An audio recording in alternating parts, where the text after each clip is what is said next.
Quiero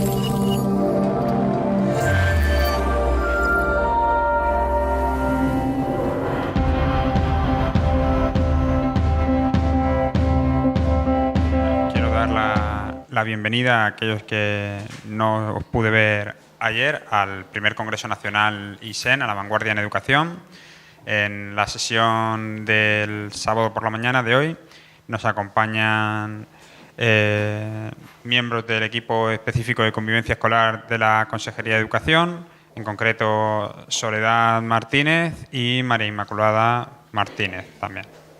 Es una oportunidad y os invito a aprovechar para hacer todas las preguntas que podáis, porque nos vamos a enriquecer mucho.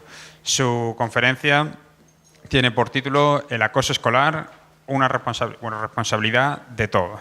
Muy bien, adelante, gracias. Muy bien. Buenos días. Se oye bien, ¿no? Muchas gracias por invitarnos.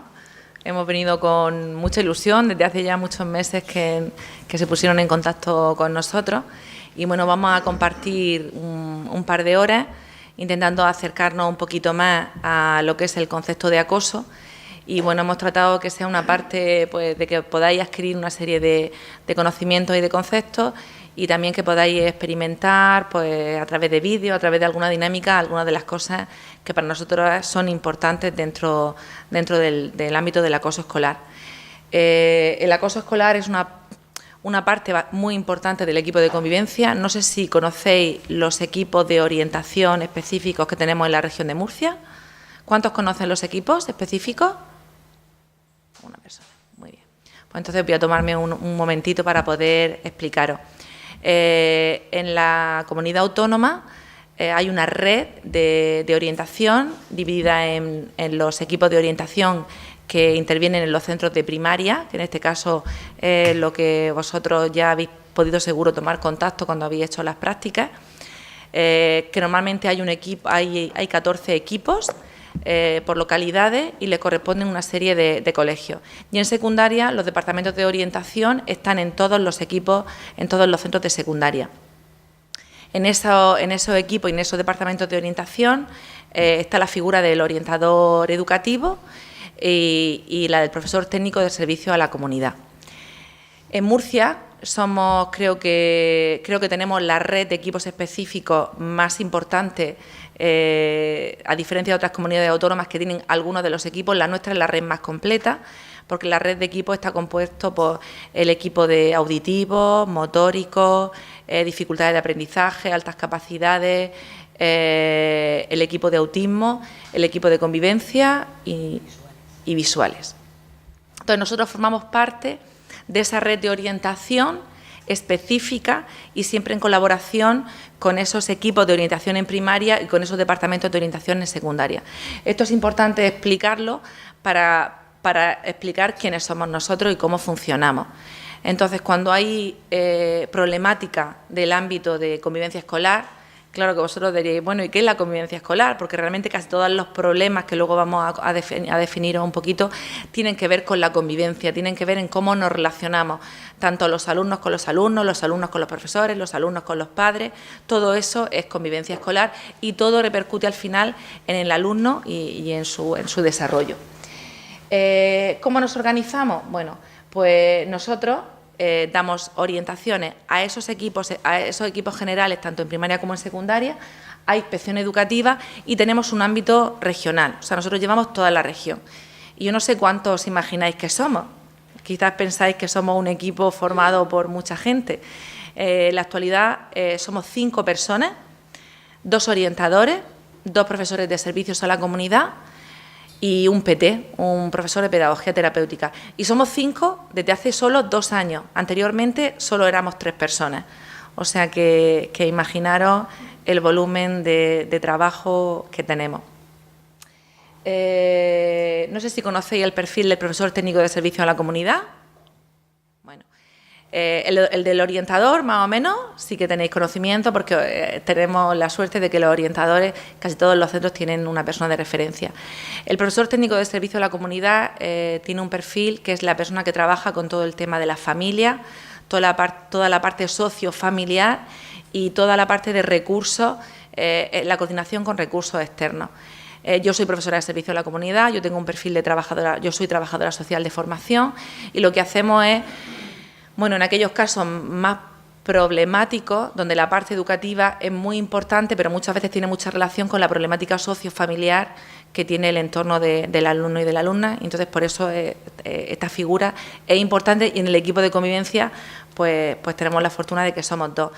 En primaria, un profesor técnico de servicio a la comunidad puede llevar hasta 35 centros. Por eso muchos de vosotros no conocéis esta figura porque solo van aquellos casos más difíciles, ¿no? Bueno, mi compañera Inma nos vais a escuchar a las dos. Esta primera parte la voy a hacer yo y la segunda parte la va a hacer Inma, que ella es orientadora. ¿Qué casos son los que fundamentalmente lleva el equipo? Fundamentalmente hay tres bloques. Uno es el acoso escolar. Otros son alumnos con problemas graves de conducta, no asociados a discapacidad intelectual, que eso lo lleva el CEREA, que es el Centro de Recursos, y no asociados a enfermedad mental grave. Cuando un alumno tiene un trastorno grave de conducta y tiene enfermedad mental, psicosis, esquizofrenia, trastorno límite de la personalidad, esos casos los lleva el equipo de autismo. También os digo todo esto porque todo esto es cultura educativa y siempre es bueno que conozcáis, cuando luego trabajáis en los centros y podéis tener alumnos con esta tipología, pues que sepáis que sí hay a quién tenéis que acudir, ¿no? Y por medio de quién.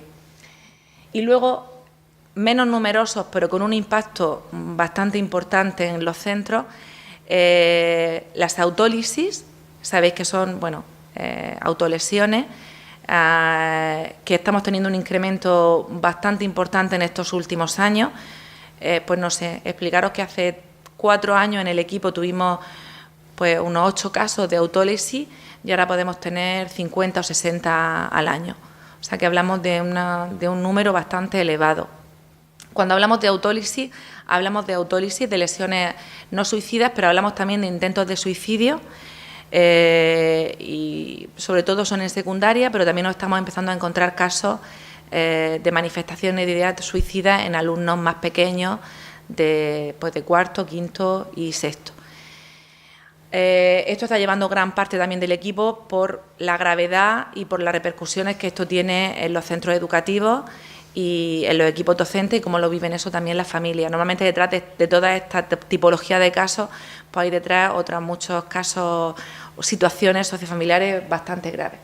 Y luego otros casos como duelo, atendemos situaciones de duelo, tanto de cuando fallece un alumno como cuando fallece un profesor o cuando hay algo traumático como un accidente de tráfico o bueno, a veces cosas que había oído en prensa, ¿no? Cuando ha habido un suicidio hace poco en Murcia, ¿no? De una madre y un alumno de un centro educativo, pues en ese caso pues nosotros intervenimos en el centro y también todavía yo estoy en el equipo 5 años y no hemos tenido que intervenir en temas de catástrofe, pero cuando estuvo, por ejemplo, el terremoto de Lorca, que fue lo más significativo, pues el equipo de convivencia, una de sus funciones es organizar un poco la intervención educativa en los centros. La forma, diré, bueno, ¿y cómo llega el equipo de convivencia a los centros? Hay un protocolo bastante estructurado, por esto que hemos comentado, llevamos toda la región y a veces llegan casos de urgencia y eso es muy importante planificar que los casos de urgencia pues van los primeros. Se hace una derivación por escrito, tiene que ir firmada por el orientador del centro y por el equipo directivo. ¿Por qué tienen que firmar el equipo directivo, en este caso el director o el jefe de estudios? Porque cuando nosotros vamos a los centros, muchas de las medidas que se toman, pues hay que modificar organizativamente la estructura del centro a veces. Si hay que poner vigilancia permanente de un alumno que tiene ideación suicida, por ejemplo, o en un protocolo de acoso, luego vamos a explicar un poco más despacio, tienen que intervenir durante un tiempo 4 o 5 personas para ayudar a discernir si hay acoso escolar o no, el director del centro tiene que autorizar y todas esas medidas las tiene que aprobar. Entonces, siempre con nosotros intentamos que haya alguien del equipo directivo y la solicitud esté firmado por ambos. No sé si me dejo algo. Podéis buscar, por si tenéis curiosidad, meteros en Internet y a través de la página de CAR y de Atención a la Diversidad, ver las 3 solicitudes que tenemos para que por curiosidad vosotros podáis ver pues, qué es lo que se solicita. Intentamos que previamente intervengan los profesionales que están más cercanos al alumno y nosotros podamos asistir en aquellos casos donde los profesionales pues, tienen dificultad. Y como, no sé, nosotros valoramos lo que se está haciendo porque muchas veces cuando llegamos a los centros ya se están haciendo muchas cosas, ¿no?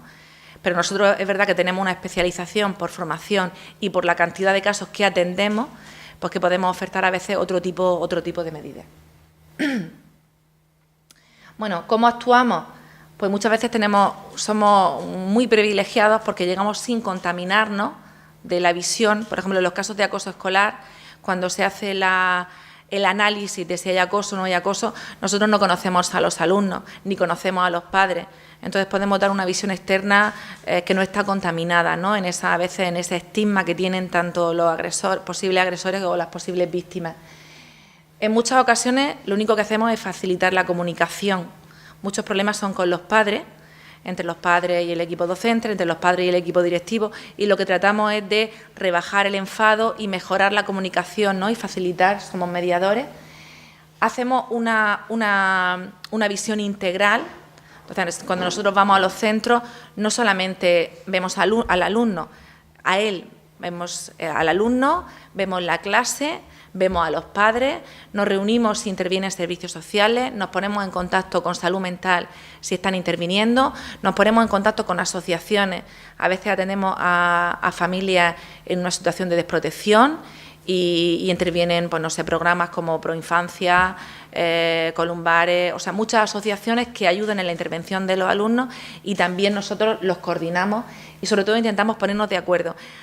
Ha habido reuniones donde a lo mejor hemos estado hasta 10 personas externas actuando sobre una misma familia, servicios sociales locales, municipales, servicios sociales especializados cuando hay desamparo, salud mental, asociaciones, y a veces también alguien tiene que priorizar y que todos vayamos en la misma línea, porque ha habido veces que todos hemos intentado con muy buena voluntad hacer muchas cosas, pero el centro escolar ha tomado unas pautas, a los padres le han dado otras pautas desde salud mental y es muy importante que todos estemos de acuerdo y que todos vayamos a una para que al final esos casos tan complejos pues se puedan resolver. Bueno, y ahora ya esto ha sido nuestra presentación. No sé si me dejo alguna cosa.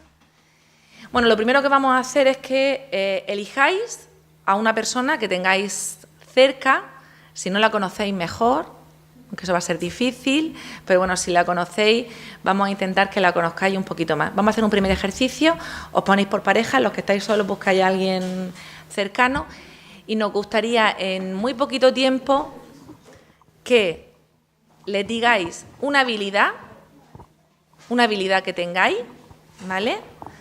Que le digáis algo que os guste hacer y luego por qué estáis aquí, ¿vale?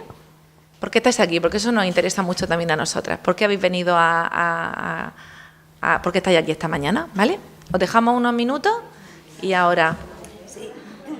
¿En qué soy bueno? Miradlo así. ¿En qué soy bueno? ¿Por qué estoy aquí? ¿Y qué me gusta?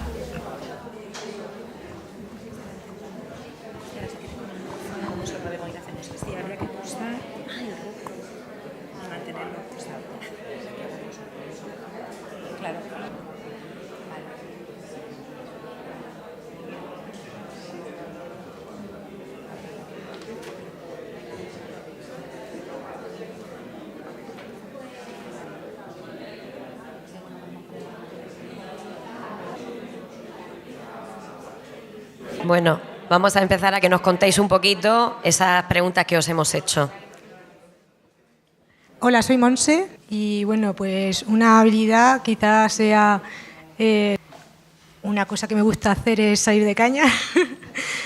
¿Y por qué estoy aquí? Pues porque me interesa mucho el tema del acoso escolar, como madre que soy.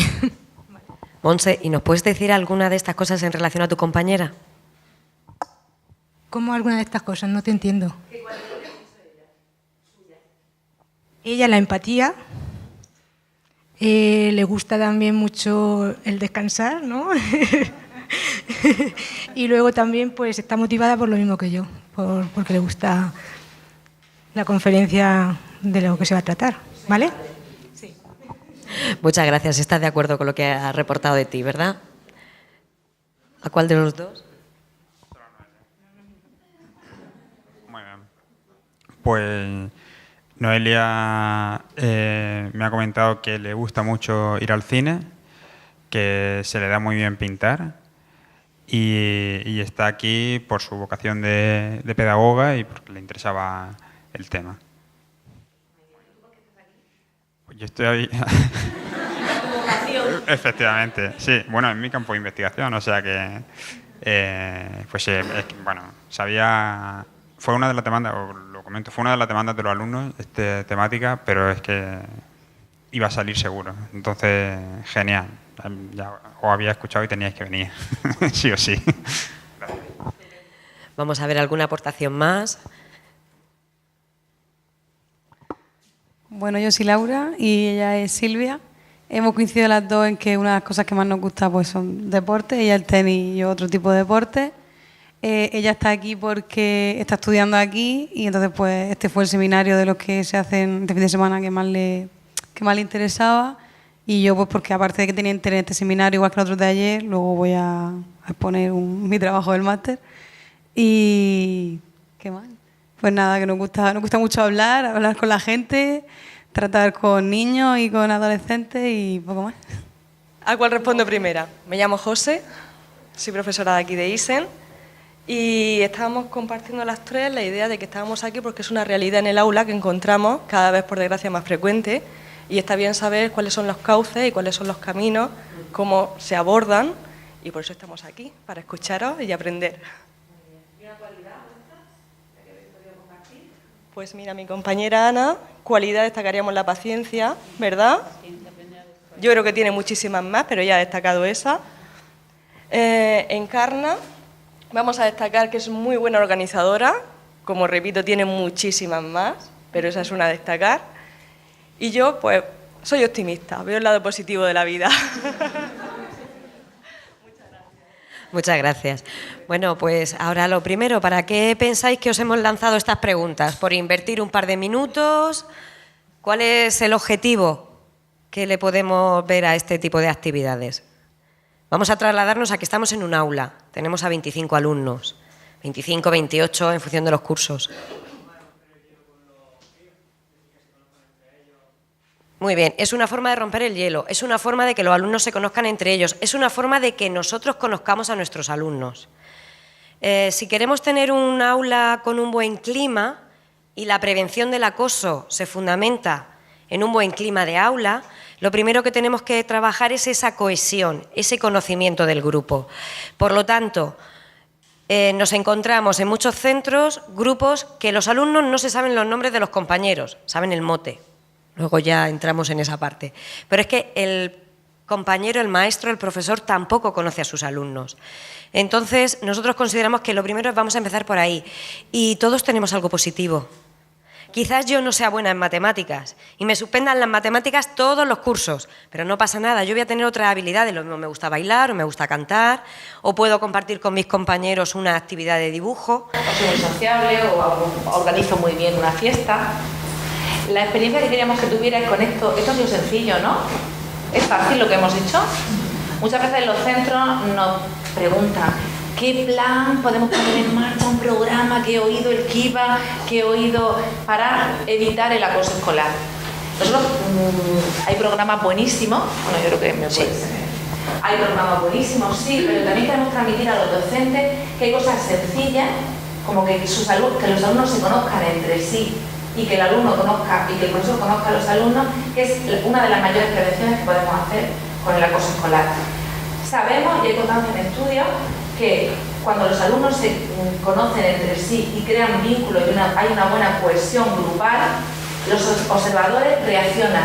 Y si hay una situación de acoso, son los observadores los que defienden a sus propios compañeros. Entonces, por eso es tan importante establecer los vínculos. El tema de la autoestima también está en todo este, luego hablaremos de cosas que intervienen, hay muchos factores. Entonces, la pregunta de ¿en qué soy bueno? Es muy importante también. Esa pregunta no es casualidad que la hayamos utilizado aquí. Muy importante que vosotros como profesores saquéis lo mejor y que podáis ver por lo que ha explicado Isma. Eso para nosotros es fundamental, porque vemos que una vez que un alumno tiene una buena autoestima, es mucho más difícil pues que se pueda sentir también como víctima y podemos desarrollar más sus fortalezas, ¿vale? Bueno, si os vais con esa idea así ya, de que el conocimiento que vosotros favorecéis en vuestros alumnos y que debéis conocer a vuestros alumnos, el conocimiento del profesor hacia los alumnos es muy, muy, muy importante, porque luego vamos a ver los indicadores de riesgo. Muchos indicadores de una situación de acoso son tan sutiles, que tienes que intuir y ver la diferencia en cómo era el alumno antes y qué le está ocurriendo ahora. Y si tú no conoces a tu alumno, tú no puedes percibir que le está ocurriendo algo. Luego lo vamos a ver, ¿vale? Seguimos avanzando.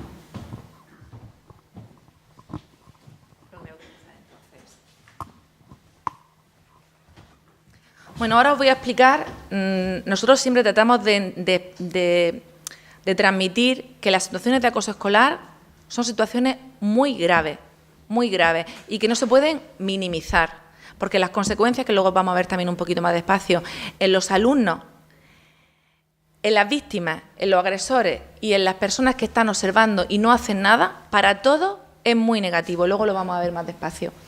Pero, bueno, ¿qué dificultades nos encontramos en situaciones de acoso? ¿Por qué hay un protocolo para el acoso escolar? ¿Por qué hay un equipo específico que interviene en acoso? ¿Por qué estamos aquí hoy? Pues porque es una situación bastante compleja.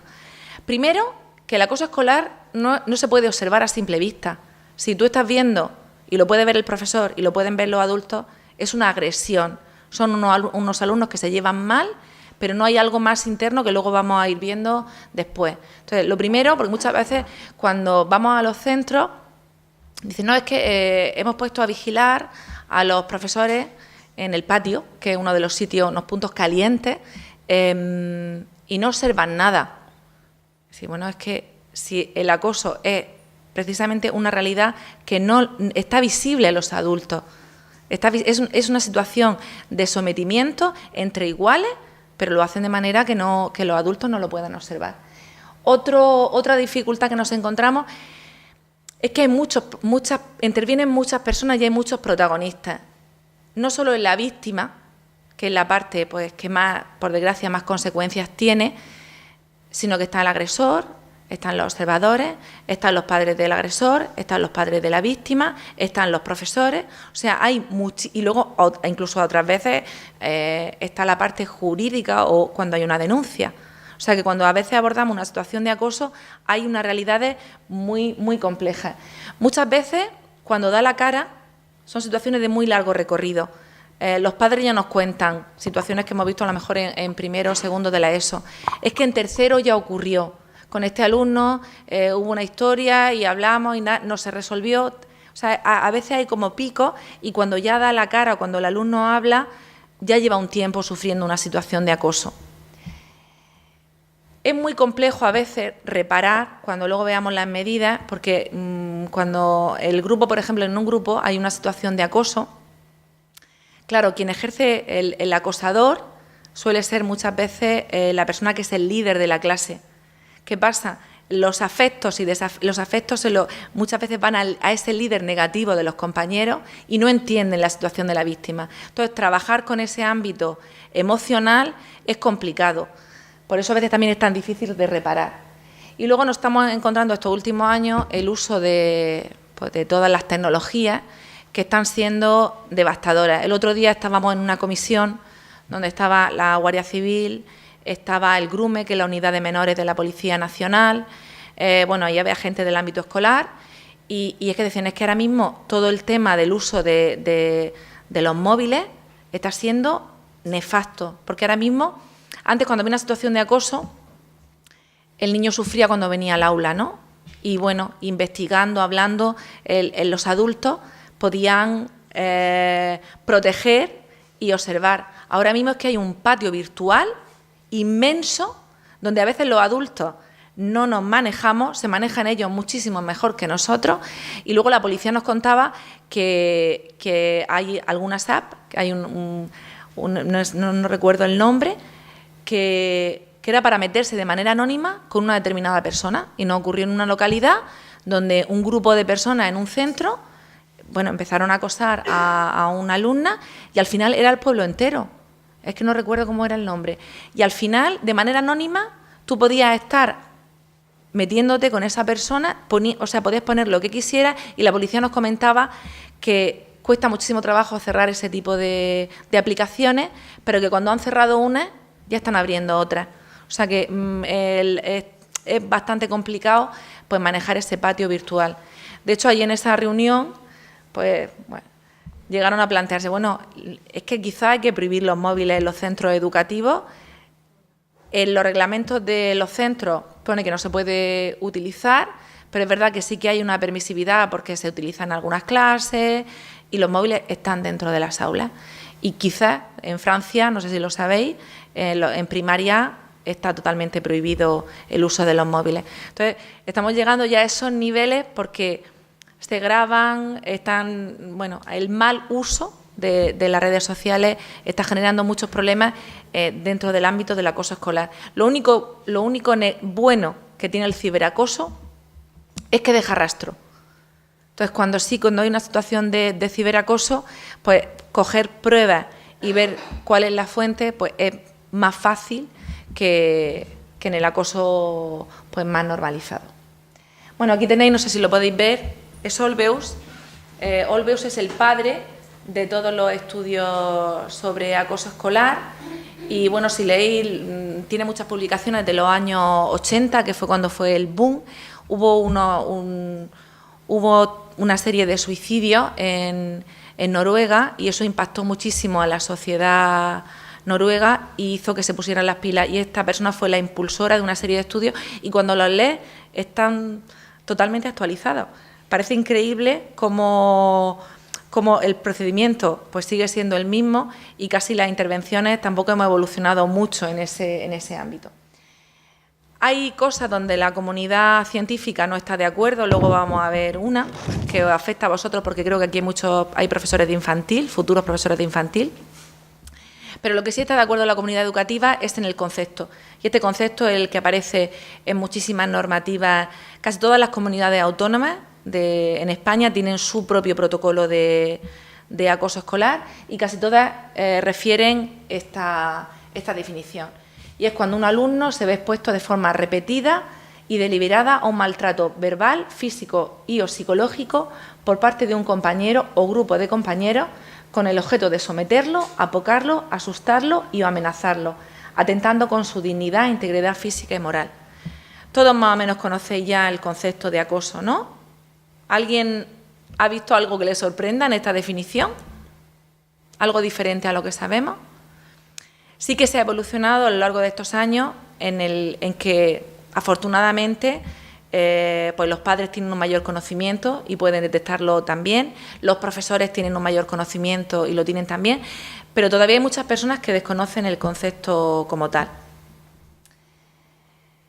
Una cosa muy importante para diferenciarlo de una agresión puntual o de otras cosas es que de manera simultánea tienen que darse estos tres criterios: la intencionalidad, que quizás sea la más difícil de medir, porque dice, bueno, ¿y cómo sabes tú que esta persona lo está haciendo con ese afán de poder hacer daño o de someter al otro?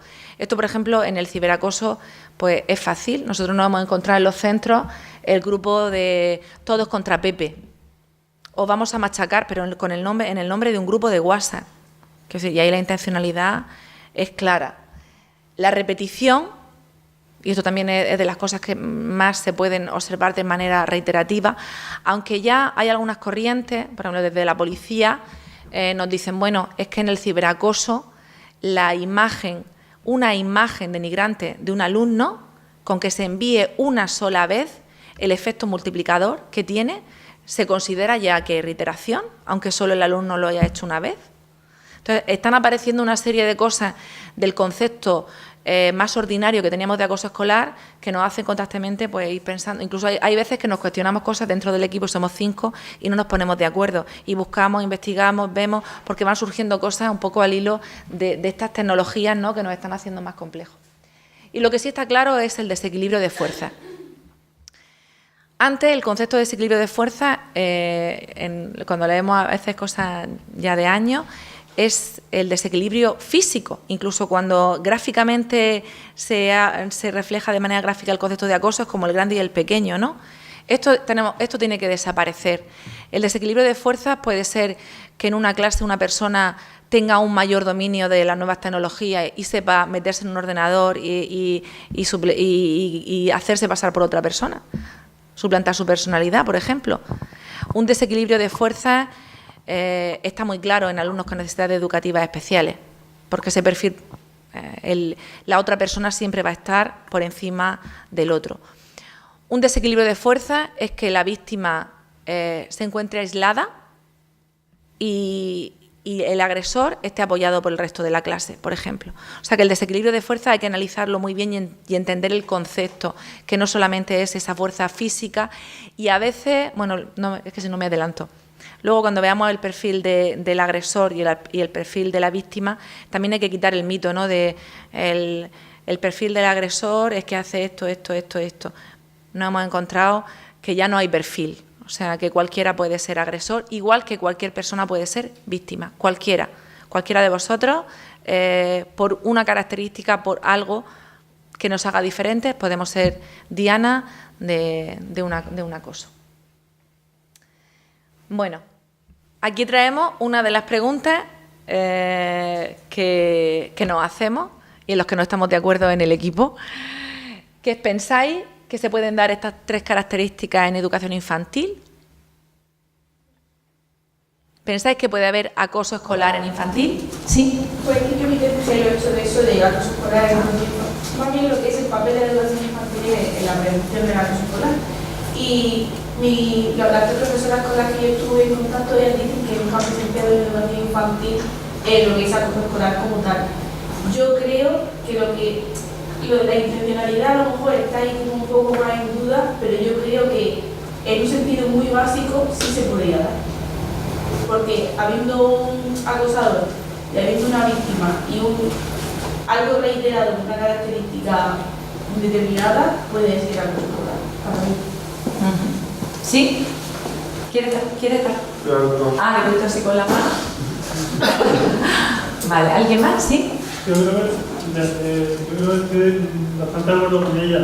A lo mejor sí los dos, el segundo y el tercer punto. La intencionalidad del desequilibrio de fuerza. A lo mejor en un primer momento sí, o sea, en un primer momento un niño se le puede atravesar otro y darle, pero yo creo que ahí entra más la conducta de los padres. Si en un primer momento un padre o una madre corrige esa conducta, no debería repetirse, porque están en un nivel emocional tan básico que no debería. Hay casos para todos, pero yo creo que ahí está la clave en la intencionalidad. Vale. ¿Y piensas que serían los padres los que tienen que corregir esa conducta? Bueno, Una parte. en el momento en que sea en el centro la maestra. Bien, y luego ya en casa, o sea, porque se supone que lo va a informar de... Que hay una coordinación en Claro, el trabajo la que se haga. coordinación es clave, pero en primaria y secundaria, o sea, en infantil, en primaria y secundaria, no. Bueno, os vamos a traer, no sé, bueno, no lo vais a ver del todo. Como habéis visto, hay estudios que favorecen y dicen que sí, que puede haber acoso escolar, y estudios que dicen que no puede haber acoso escolar. Es verdad que lo que más se cuestiona es la intencionalidad por la edad de los alumnos. También hay que tener en cuenta el desarrollo socioemocional, es decir, la empatía no llega a un desarrollo hasta los 6 o 7 años, y yo pienso que un acoso como tal, en los casos que hemos visto, es difícil, porque la conciencia que tiene un alumno de daño es difícil. Es verdad que sí que hay personas que sí que dicen que sí que han visto situaciones de acoso puras con intencionalidad. Yo creo que con esa edad es difícil que tengan esa conciencia tan importante. ¿Sí? También tenía mis dudas con el hecho de la intencionalidad y tal, porque de alguna manera yo siempre he entendido más el acoso escolar como algo más del proceso social. Es decir, aunque podemos decir que va a haber niños que intencionalmente, por características personales, van a tener esa predisposición para ir a otro alumno, incluso para ir a muchos, y realmente causarle daño porque quieren causarle daño, yo el acoso escolar lo he entendido siempre más como un proceso social en el que se establece que hay una serie de alumnos o un alumno que es el líder, que por su estatus de líder tiene el poder, porque se le ha conferido ese poder, de vejar, de maltratar, de realizar, de ejercer ese poder de superioridad ante otros alumnos que están en situaciones más bajas. Precisamente por eso, el hecho de que en infantil, con ese egocentrismo todavía que tienen los niños por su desarrollo evolutivo tan bajo, que todavía no consiguen crear todos esos procesos grupales. Me cuesta imaginarme que puedan llegar a ese nivel de realizar acoso escolar más que nada más elaborado y de más elaborado. De todas maneras, bueno, no sé si alguien más quiere participar. Sí. Esto siempre hay que estudiarlo y revisarlo. No se puede decir no hay, porque a veces cuando no ha habido como tal, sí que hay situaciones muy graves y hay que intervenir sobre ellas. Y siempre hay que revisar y siempre hay que ver caso a caso. Es decir, aquí estamos debatiendo y pienso que es bueno, pero no por eso decir no hay, no. Siempre hay que estar pendiente, porque ahora os vamos a comentar una noticia que se publicó esta semana y habla sobre esto, de un juez sobre una denuncia. Sí. Yo que pienso, estoy de acuerdo con él, en que el tema del acoso escolar infantil como tal no existe, pero que es un problema que hay que paliar. Es decir, es la base. Si nosotros ya como profesores decimos no tiene importancia, es una bola de nieve. Efectivamente. Y además, cuando queramos pararlo es imposible. Hay que pararlo dentro de que no damos metodología como tal para actuar. Bueno, yo de todas maneras creo que el perfil vuestro es imprescindible, porque si la prevención, por eso cuando os comentaba que tú habías hecho el trabajo sobre la prevención tiene que empezar en infantil.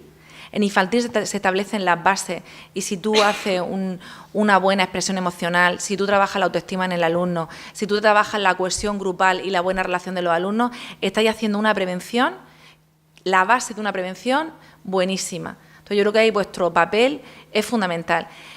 Y es verdad, cuando hay situaciones de agresión o de... Bueno, os voy a comentar la noticia y así nos va a dar un poquito más de idea. Un juez... en una sentencia ha salido que tiene que indemnizar a unos padres, eran niños de 6 años, creo que tenían 6 años, y ha obligado al centro a pagar 6.000 euros, le ha puesto una multa por no actuar de manera correcta. Entonces ellos dicen que sí que era lo que ponía en la noticia, es que era un alumno, el trasfondo con un problema de conducta, donde había hecho unas lesiones bastante importantes al otro alumno. De hecho, el niño tenía ansiedad, fobia social, o sea que sí que había unas repercusiones muy graves en el otro alumno, pero el juez no considera que es acoso escolar por esa intencionalidad y por esa edad, que dentro de ese desarrollo evolutivo considera que a esa edad no tienen esa capacidad de tener un perfil de agresor. Pero sí ha castigado y sí ha tenido en cuenta todo esto. O sea que esto que estamos diciendo, todos llevamos un poco de razón. El tema de la responsabilidad, no podemos eludir nuestra responsabilidad como docentes. Por lo tanto, sea un problema de acoso, sea un problema de una agresión puntual, sea un problema de convivencia, lo importante de mirar es para poder tomar medidas. Si hemos tomado las medidas preventivas adecuadas en infantil, pues puede ser que si ahora mismo estamos en un 5%, se nos produzca un 5 por 1000 de causística. Pero ciertas dificultades se van a dar porque estamos hablando de relaciones entre alumnos. Entonces tenemos que trabajar esas relaciones y no podemos ignorar que se van a dar determinados conflictos. Y que la mirada, como estaba diciendo Marisol, tiene que ser una mirada integral y caso a caso. No porque un alumno tenga 5 años, ya vamos a determinar, vale, podemos tener las teorías de Colbert, Piaget, todos los teóricos, pero no sabemos si un alumno a nivel cognitivo tiene unas habilidades diferentes que le puede hacer plantearse una intencionalidad o no. Simplemente quería apoyar un poco la idea. Y por detrás alguien más había levantado la mano. Yo esta noticia lo considero un adelanto porque pionera nunca haya visto un caso de acoso escolar que llegara a lo que es una pena económica, pero creo que también, no sé, yo he visto las imágenes de las lesiones que tenía el alumno, de cómo hablaba la madre, cómo reaccionaba el niño a ir a clase, y decir que eso era una agresión puntual, me parece... No sé, en la noticia que yo leí se hablaba de que eran agresiones no puntuales, sino porque por las dificultades que ya tenía el otro alumno, por así decirlo, hacían que él no pudiera controlar su conducta. Pero que no era una situación de acoso porque esas agresiones se las podía haber hecho a este alumno o a cualquier otro. O sea, era un alumno con unos problemas de conducta importantes. Pero nosotros lo que nos interesa que analicemos desde aquí es que lo que sí que han dicho es que el centro falló en no poner medidas posteriores. Es decir, determinemos que hay acoso, que no hay acoso. Lo que tenemos que hacer es actuar con medidas preventivas, con medidas de gestión de grupo, con medidas reparadoras para los alumnos, en función de cada uno de los casos. Pero sobre todo no podemos mirar hacia otro lado. Muy importante, recoger siempre lo que los padres nos transmiten. Cuando un padre llega agobiado y nos comenta, es que ha pasado esto, es cosa de niños, no pasa nada, eso tenemos que eliminarlo del discurso del profesorado.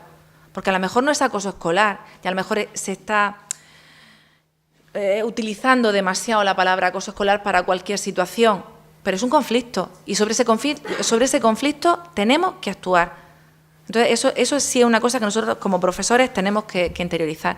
Sí. Sí, es que a mí del tipo de noticias de se condena al centro y las fraudes y tal, yo creo que hay un problema bastante gordo de base, que no sé si ahora lo haremos, que efectivamente podemos tener las teorías de Cordes, Piaget, Vygotsky, etcétera, y luego te encuentras casos con que un niño o un caso le pega una patada a toda la pedagogía porque está en un nivel bestial, sobre todo en casos marginales donde los niños desde que levantan un palmo son muy autosuficientes. Pero yo creo que el problema está en que yo este año estoy viendo las nuevas medidas que han salido de acoso escolar y hay cosas que no se comprenden, o yo por lo menos, no se comprende que para tramitar una expulsión de un niño que acaba de agredir a otro se abra un plazo, creo que es de 3 o 5 días, porque se tiene que reunir una comisión. Entonces, claro... Estás hablando de los expedientes disciplinarios. Claro, ¿no? El protocolo de acoso no tiene que ver con el expediente disciplinario. Vale, por las medidas que hay en torno a... Bueno, esas son las medidas, las no educativas, que nosotros lo que explicamos son las educativas. Vale, pues... pero hay relación al final. Porque los equipos tienen que coordinar. Sí. Es que ese tipo de medidas, al final yo creo que lo que crean también es mucha crispación entre los padres y luego se da bueno, nosotros no somos partidarios de que se apliquen esas medidas, pero bueno. No, pero no digo que seáis partidarios, digo que creo que es un tema que hay que hablar también y hay que debatir, porque crea mucha crispación que un niño le pegue con una silla al otro y que al día siguiente el padre del niño agredido no vea que se ha expulsado al alumno. ¿Cómo le dices? No, es que por un protocolo lo expulsamos, pero dentro de 7 días. Sí, vale. Bueno, eso es la parte disciplinaria del reglamento y régimen interior de los centros, y eso se da en esto y se da en otras estructuras. Pero bueno, no somos nosotros desde el equipo los que te podemos debatir sobre esas medidas, porque eso es a nivel de la Consejería de Educación y eso es una cosa que tienen, pues, lo tienen todos los centros. Y nosotros, bueno, hemos intentado en algunas cosas mediar, pero bueno, hay otras. De todas maneras, también os queremos transmitir, y está saliendo aquí, ya ha salido alguna vez, que hablamos siempre como de un protocolo estándar, ¿vale? Del protocolo normalizado, a veces hablamos de ciberacoso, pero nosotros, por ejemplo, ya desde el equipo estamos trabajando con acoso y TEA, con el tema de autismo. Estamos trabajando con acoso y altas capacidades, estamos trabajando con acoso y alumnos con trastornos graves de conducta, porque si ya es complejo la gestión del acoso escolar en este estándar que estamos intentando explicar, cuando hablamos de esos tipos de colectivos, eso que está explicando él, por ejemplo, de la expulsión, de tal, entra todavía más en conflicto y todavía hace que haya una mayor dificultad. Y esto, por ejemplo, esto se está gestionando ahora, o sea, no penséis que el acoso escolar es algo que está ahí. Bueno, nosotros, esto sigue avanzando y tenemos que ir actualizándonos nosotros mismos en las realidades que nos estamos encontrando en los centros para dar respuesta, porque esto es una realidad que está cambiando muy, muy rápido. Bueno, ¿cómo pensáis que se puede solucionar el problema de acoso? Y no sé si ahora podéis recordar cómo se llama la ponencia. ¿Alguien la recuerda? Entonces, ¿qué personas cómo podemos... Ay, que se ve. Bueno, pues una manera sería crear un entorno donde haya unas relaciones positivas y donde los alumnos se encuentren seguros. O sea, cuando un alumno te cuenta o te dice que no se encuentra seguro dentro de su aula, no se encuentra seguro en el patio, eso es muy grave. Eso es muy grave y las medidas preventivas tienen que ir destinadas a que eso no ocurra.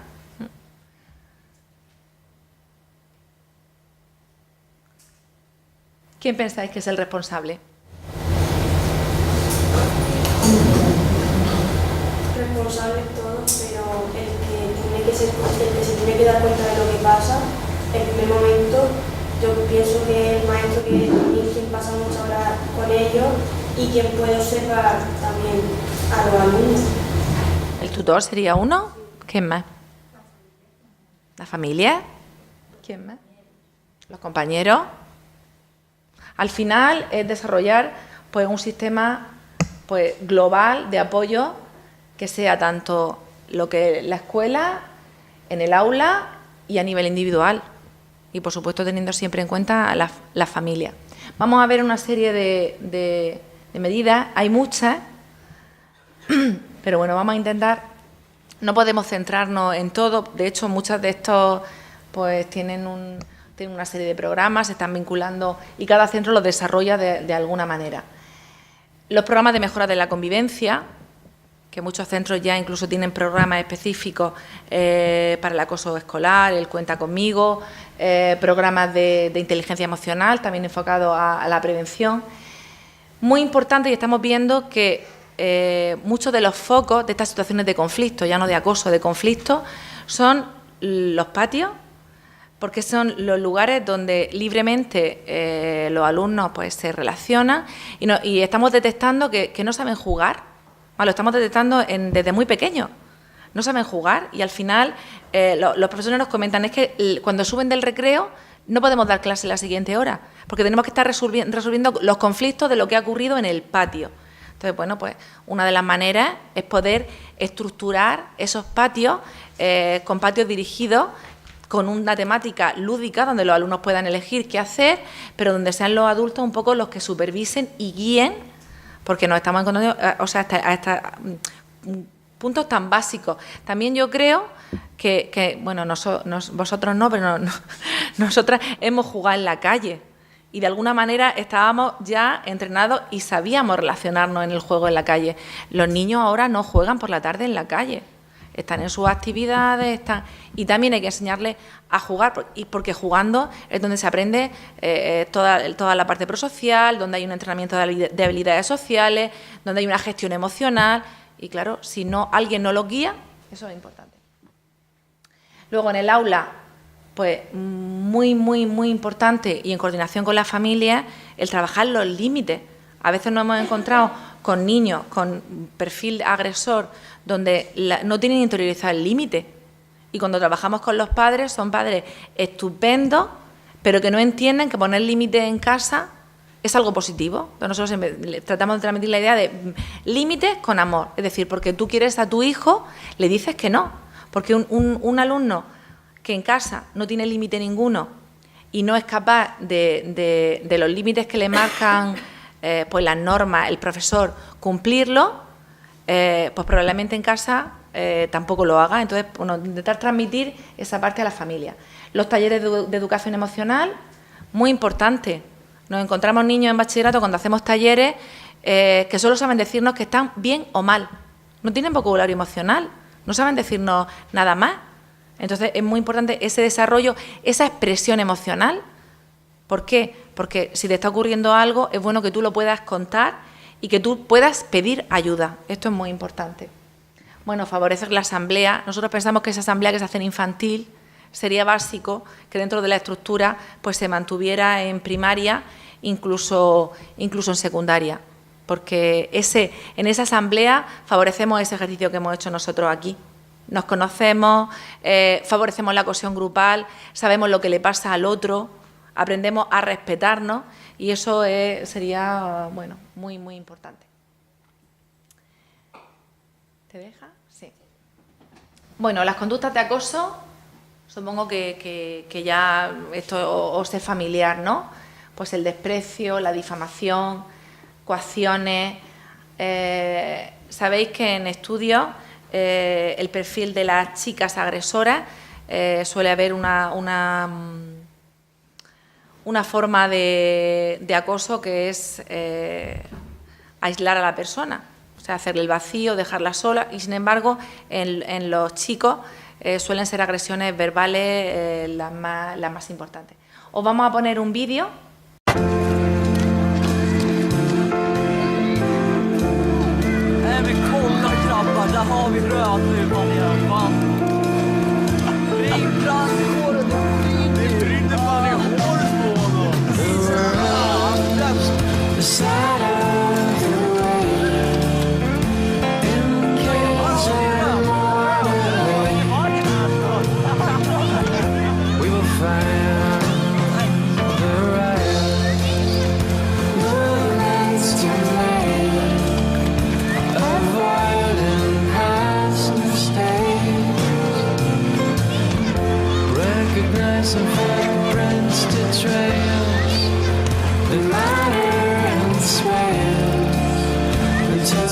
Lo busquéis porque son una colección de vídeos, son cortitos, pero son bastante impactantes y dan pues idea de lo que es el aislamiento, de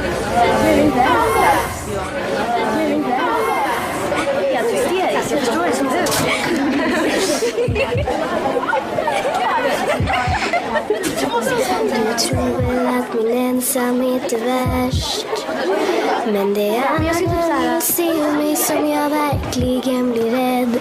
Förklara snälla så att jag förstår varför ni tystnar när jag kommer och ni skrattar när jag går. Säg varför det måste vara jag som har ryggen upp mot väggen, bara ur mot hårda orden som får rivas, klösas, bitas för mitt liv mot alla andra. Det finns ingen belöning och jag kräver ingenting, bara att aldrig någonsin tvingas hålla käften.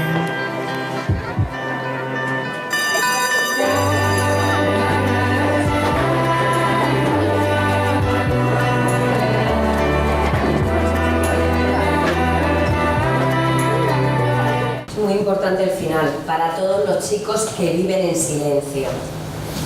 ¿Qué habéis recibido en estos dos vídeos? ¿Habéis percibido de qué era el primero?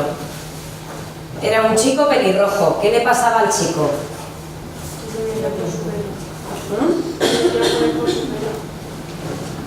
De hecho, otro se ponía el gorro cuando iba a pasar delante de él. Bueno, ahora os vamos a comentar el protocolo que regula. Sí, solo un principio. ¿Hasta el protocolo? No, esas dos lo hago de introducción, ¿vale? Y de todas maneras, como os vamos a dejar ahora la presentación, pues luego la veis despacio. Nosotros en la Comunidad Autónoma de Murcia tenemos un protocolo desde el año 2006, ¿vale? Y el año pasado, bueno, sabéis que hubo el suicidio de una alumna, de Lucía, en enero del año pasado, y eso hizo activar una serie de recursos y de que se revisara también la normativa actual y tenemos unas instrucciones en materia de convivencia y una parte muy importante de acoso que es de 13 de noviembre del 2017. Yo animo a que la reviséis y que la manejéis y que, bueno, que la conozcáis. Ahí viene reflejado los principios de intervención. Muy importante el tema de la protección, por supuesto, de la víctima, eso es fundamental. Y lo del tema de la confidencialidad. Yo siempre aprovecho cuando hacemos formación con profesores o con futuros profesores, transmitir la importancia de la confidencialidad. Cuando trabajamos con el ámbito sanitario, ellos tienen muy claro que la confidencialidad es fundamental. Los diagnósticos, si toman medicación o no, eso tiene un nivel de protección de los datos de ese alumno altísimo. Y nosotros en educación no hemos todavía comprendido que no podemos manejar tan libremente y tan a ligera a veces información que tenemos de los alumnos y de las familias muy íntima, muy personal, y tenemos que empezar a aprender que todos esos datos solo tienen que conocerlo las personas que intervienen sobre los alumnos y que alegremente pues no podemos estar compartiendo esos datos como en algunas situaciones se producen. Todo esto aparece en esa normativa, al igual que aparece la siguiente, que son las medidas de urgencia. Se dicen que son medidas de urgencia porque una vez que se abre el protocolo, lo primero que hay que hacer es proteger al alumno. Porque, por supuesto, una vez que somos conocedores de que se puede estar produciendo, porque el protocolo al final es para analizar, como he comentado antes, es muy difícil saber si hay o si no hay a simple vista. En la vigilancia, en la coordinación, poner una persona de referencia para el alumno que posiblemente sea víctima, que pueda tener un entorno seguro donde sepa que en el centro escolar puede hablar con ese profesor cuando se encuentra mal, porque cuando una persona decide hablar hay que hacer un acogimiento total y absoluto, porque es muy difícil para un niño que está siendo víctima de una situación de acoso hablar y contarlo. Entonces ahí hay que poner toda la artillería que tiene el centro, toda esa parte con el profesor que lo atiende para que se sienta seguro, para que se sienta tranquilo, para que pueda contar. Hay que tener una actitud de escucha total para conseguir que hable y que pueda contar, porque esa forma parte de ese proceso de poder reparar. Darle pauta a esa persona también de autoprotección y, bueno, en el caso de las redes sociales, pues también tomar una serie de medidas. En este caso, a vosotros, si la mayoría sois profesores de infantil, espero que no haya niños en infantil que manejen ni tengan acceso a los móviles, aunque por lo que podemos ver cuando salimos a cualquier sitio sí parece que están sincronizados con ver constantemente cosas en el móvil. Pues intentar protegerlos de todo acceso, porque como hemos comentado, hay un patio virtual y entonces ahí también hay que protegerlo, porque si lo protegemos en el centro escolar y cuando llega a casa sigue con los WhatsApp y le siguen pues acosando desde las redes sociales, pues no hacemos nada. Y bueno, ya os dejo con mi compañera.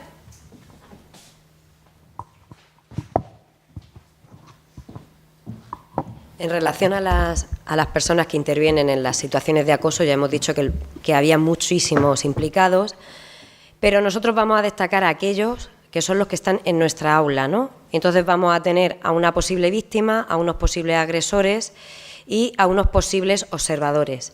Nosotros siempre intentamos plantear que son agresores y después ya se determinará si se ha producido o no una situación de acoso. Tenemos que diferenciar las etiquetas que ponemos a nuestros alumnos. Un alumno no es un acosador, un alumno está teniendo unas conductas de acoso sobre otros alumnos, porque una conducta se modifica y estamos en el ámbito educativo y lo que queremos es enseñarle herramientas y estrategias para la vida. Vamos a enseñar matemáticas, biología, lengua y otras muchísimas materias, pero también tenemos que enseñarles a convivir. Por lo tanto, vamos a hablar de ellos como que tienen conductas adecuadas o no adecuadas, conductas y comportamientos mejorables, pero no porque en el momento que decimos este niño es un acosador, ya le estamos poniendo una etiqueta que probablemente la lleve para siempre. Bueno, vamos a ver, ¿quiénes podemos ser víctimas? Todos podemos ser víctimas, no va a existir un perfil único. Una cosa que tenemos que tener en cuenta es que tenemos que acoger a ese alumno y escuchar lo que nos quiere contar, cuáles son sus peticiones, cuáles son sus miedos, qué es lo que él piensa que le está pasando. No podemos culpabilizar al menor, porque el menor, si no ha venido a contarnos antes una situación es porque no se veía capaz de ello, o incluso él mismo no le estaba dando tanta importancia hasta que ha dejado de hacer cosas y ha visto que le está afectando en su vida diaria. Muchas veces los padres le dicen, ¿por qué no me lo has dicho antes? O ¿por qué no le pegas? Los maestros decimos a veces, eso es cosa de niños, por lo tanto, vamos a intentar tratar esta situación con el máximo respeto, acogiendo sus palabras y después ya valoraremos si es una situación de acoso, porque ahora se está utilizando la palabra de una forma también muy alegre, ya llega un niño al cole y porque sean empujados en el patio te dice me están acosando, pero bueno, vamos a decirle, oye, lo mismo lo que has tenido es un conflicto, ¿no? Vamos a ver cómo lo resolvemos. Y algo para nosotros muy importante es que valoremos que, aunque no hay un perfil único, sí que podemos detectar en nuestras aulas como dos tipos principales. Aquella víctima pasiva, que no nos vamos a enterar que le está pasando nada hasta que la situación ya es muy grave, porque le da vergüenza, tiene miedo, no quiere decir nada. Y luego tenemos la que nosotros llamamos activa provocadora, que son estos chicos, chicas que quieren resolver ellos el problema, contestan, reaccionan ante esa violencia, ante esas posibles situaciones de acoso, pero lo van a hacer de una forma inadecuada. Por lo tanto, le tenemos que dar nosotros estrategias. Nosotros cuando hablamos con los claustros de profesores y nos dicen, ¿y por qué no? Digo, no hay un perfil único, pero sí os vamos a decir dónde tenéis que mirar.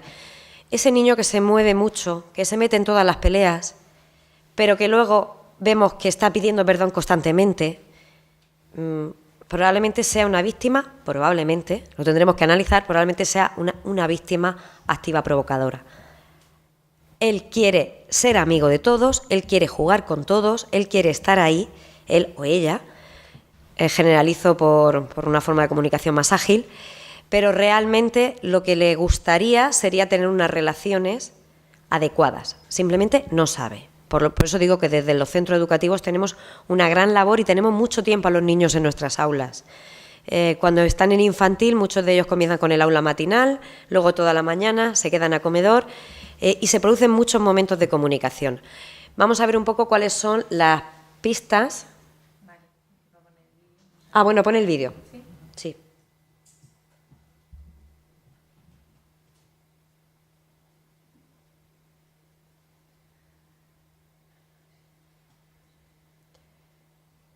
Sí.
¿Qué tal en el trabajo, papá?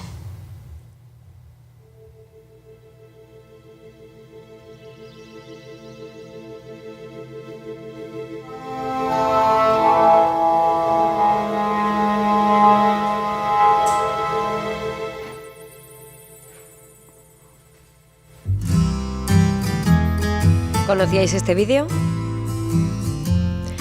Nosotros consideramos que es un vídeo bastante clarificador de una situación que se puede dar. En este caso, lo que estábamos viendo primero, que era un padre que tiene una situación en el trabajo donde lo están acosando, ¿no?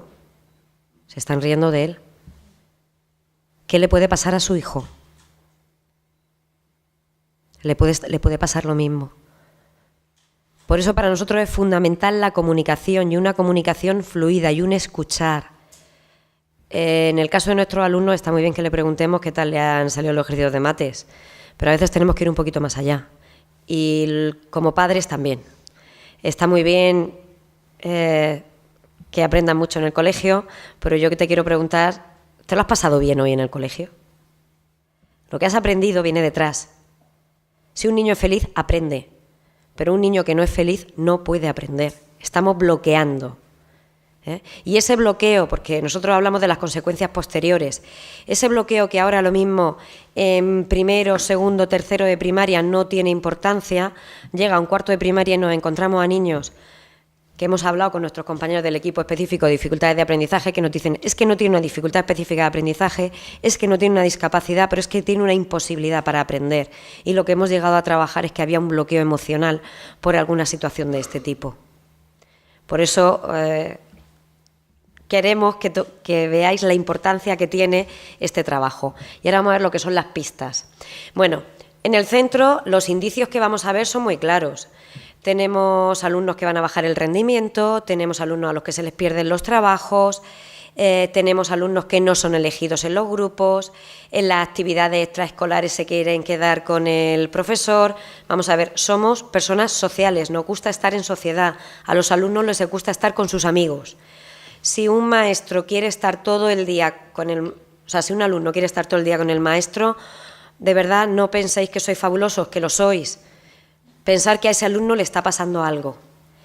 Porque ellos van a venir, los pequeñines, vienen a contarnos de mira lo que tengo, pero enseguida se van corriendo con su grupo, o qué camiseta más chula he traído, o qué dibujo más bonito, pero nos lo enseñan a los maestros porque somos sus referentes, pero después ellos siguen jugando con sus compañeros. Entonces, a todas estas cosas tenemos que estar muy atentos. ¿Habéis visto alguna de estas situaciones en prácticas, en alumnos? Yo ahora que lo estaba mencionando, digo, es justo lo que yo viví cuando trabajaba en una escuela infantil de 0 a 3 años, que tenía una alumna que no se me despegaba. Y veía cómo los niños, conforme ella iba pasando, o sea, estoy hablando de una niña de 2 años, los alumnos se apartaban. Y entonces, claro, había una alumna que, como sabemos, todos decimos de las teorías y demás, pero tenía 3 años y era muy, muy lista. Y entonces me decía, yo le preguntaba, digo, ¿sabes qué le pasa? Dice, es que la profesora se mete con ella. Entonces, claro, si ya llegamos que a ese nivel de 2 años, las propias 3 profesoras del centro se meten con esa alumna, va a mí. O sea, la alumna iba a mí, y lo más terrible es que no me renovaron el contrato, no pude continuar, y dio la casualidad de que esa alumna vivía muy cerca mía, yo no lo sabía, y me encontré con la madre y le dije, sácala de allí, sácala, porque es una cosa que tú dices, esto no es normal. Tenemos que valorar. ¿Cómo actúas como maestra en ese momento que dices, llamo inspección? Pero claro, esas situaciones de acoso que el docente hace al alumno... Vale, es que estaríamos hablando de una situación distinta, pero vamos a tener en cuenta que nosotros, los docentes, somos los que tenemos que proteger a nuestros alumnos. Y tenemos que tener la suficiente capacidad para, si por algún motivo con algún alumno no tenemos ese vínculo que tenemos que crear, al menos no hacerle daño, que es lo que tú cuentas que le estaban haciendo a esa niña, una niña de 2 años. Vamos a ver, ahí puede haber que 2 niños no se gusten, pero en 2 años entre ellos va a ser el olor, las camisetas, o sea, vamos a ver los colores y poco más. Ahí el juego no está desarrollado, están todavía en una etapa muy, muy egocéntrica, ¿no? Entonces ahí serían las relaciones de los adultos los que estaban interfiriendo más negativamente en ese desarrollo. Pero vamos a ver, los niños quieren en general estar con otros niños y van a venir a nosotros en momentos puntuales, porque somos importantes para ellos, pero si no quieren estar con sus compañeros tenemos que mirar qué está pasando. Bueno, y vamos a ver qué les podemos decir a los padres, qué pistas se van a estar dando en casa. Bueno, lo más habitual es el síndrome el domingo por la noche. Ese niño que el domingo por la noche, pese a tener sus deberes hechos, pese a haber pasado un fin de semana fantásticamente, empieza con dolor de barriga, le da fiebre, yo no quiero ir al cole... algo puede estar pasando. Tendremos que analizar, hombre, si el niño no tiene los deberes hechos y tiene un examen el lunes por la mañana, pues puede ser que tampoco quiera ir. Pero si esto se repite muchos fines de semana, tenemos que tenerlo en cuenta. ¿Qué más cosas? De repente mi hijo cambia la ruta por la que va al cole. Ahora habitualmente los dejamos en la puerta del cole, pero en algunos casos pues los tenemos que dejar a una manzana o los tenemos que dejar y los vamos controlando. Y de repente el niño no se quiere bajar del coche cuando siempre se bajaba fenomenal, o no quiere ir por ese camino, o quiere llegar el primero cuando no hay ninguna excursión ni nada súper motivador, o sale el último. Eso no es habitual. El niño quiere estar en la fila con sus compañeros, cuando salga del cole van a salir todos corriendo para irse en brazos de papá, mamá o la persona que les pueda venir a recoger. Cuando a nuestros niños se les rompen los trabajos, cuando vienen con un hambre bestial y no está en un momento del crecimiento diferente, es que lo mismo no se ha comido su bocadillo.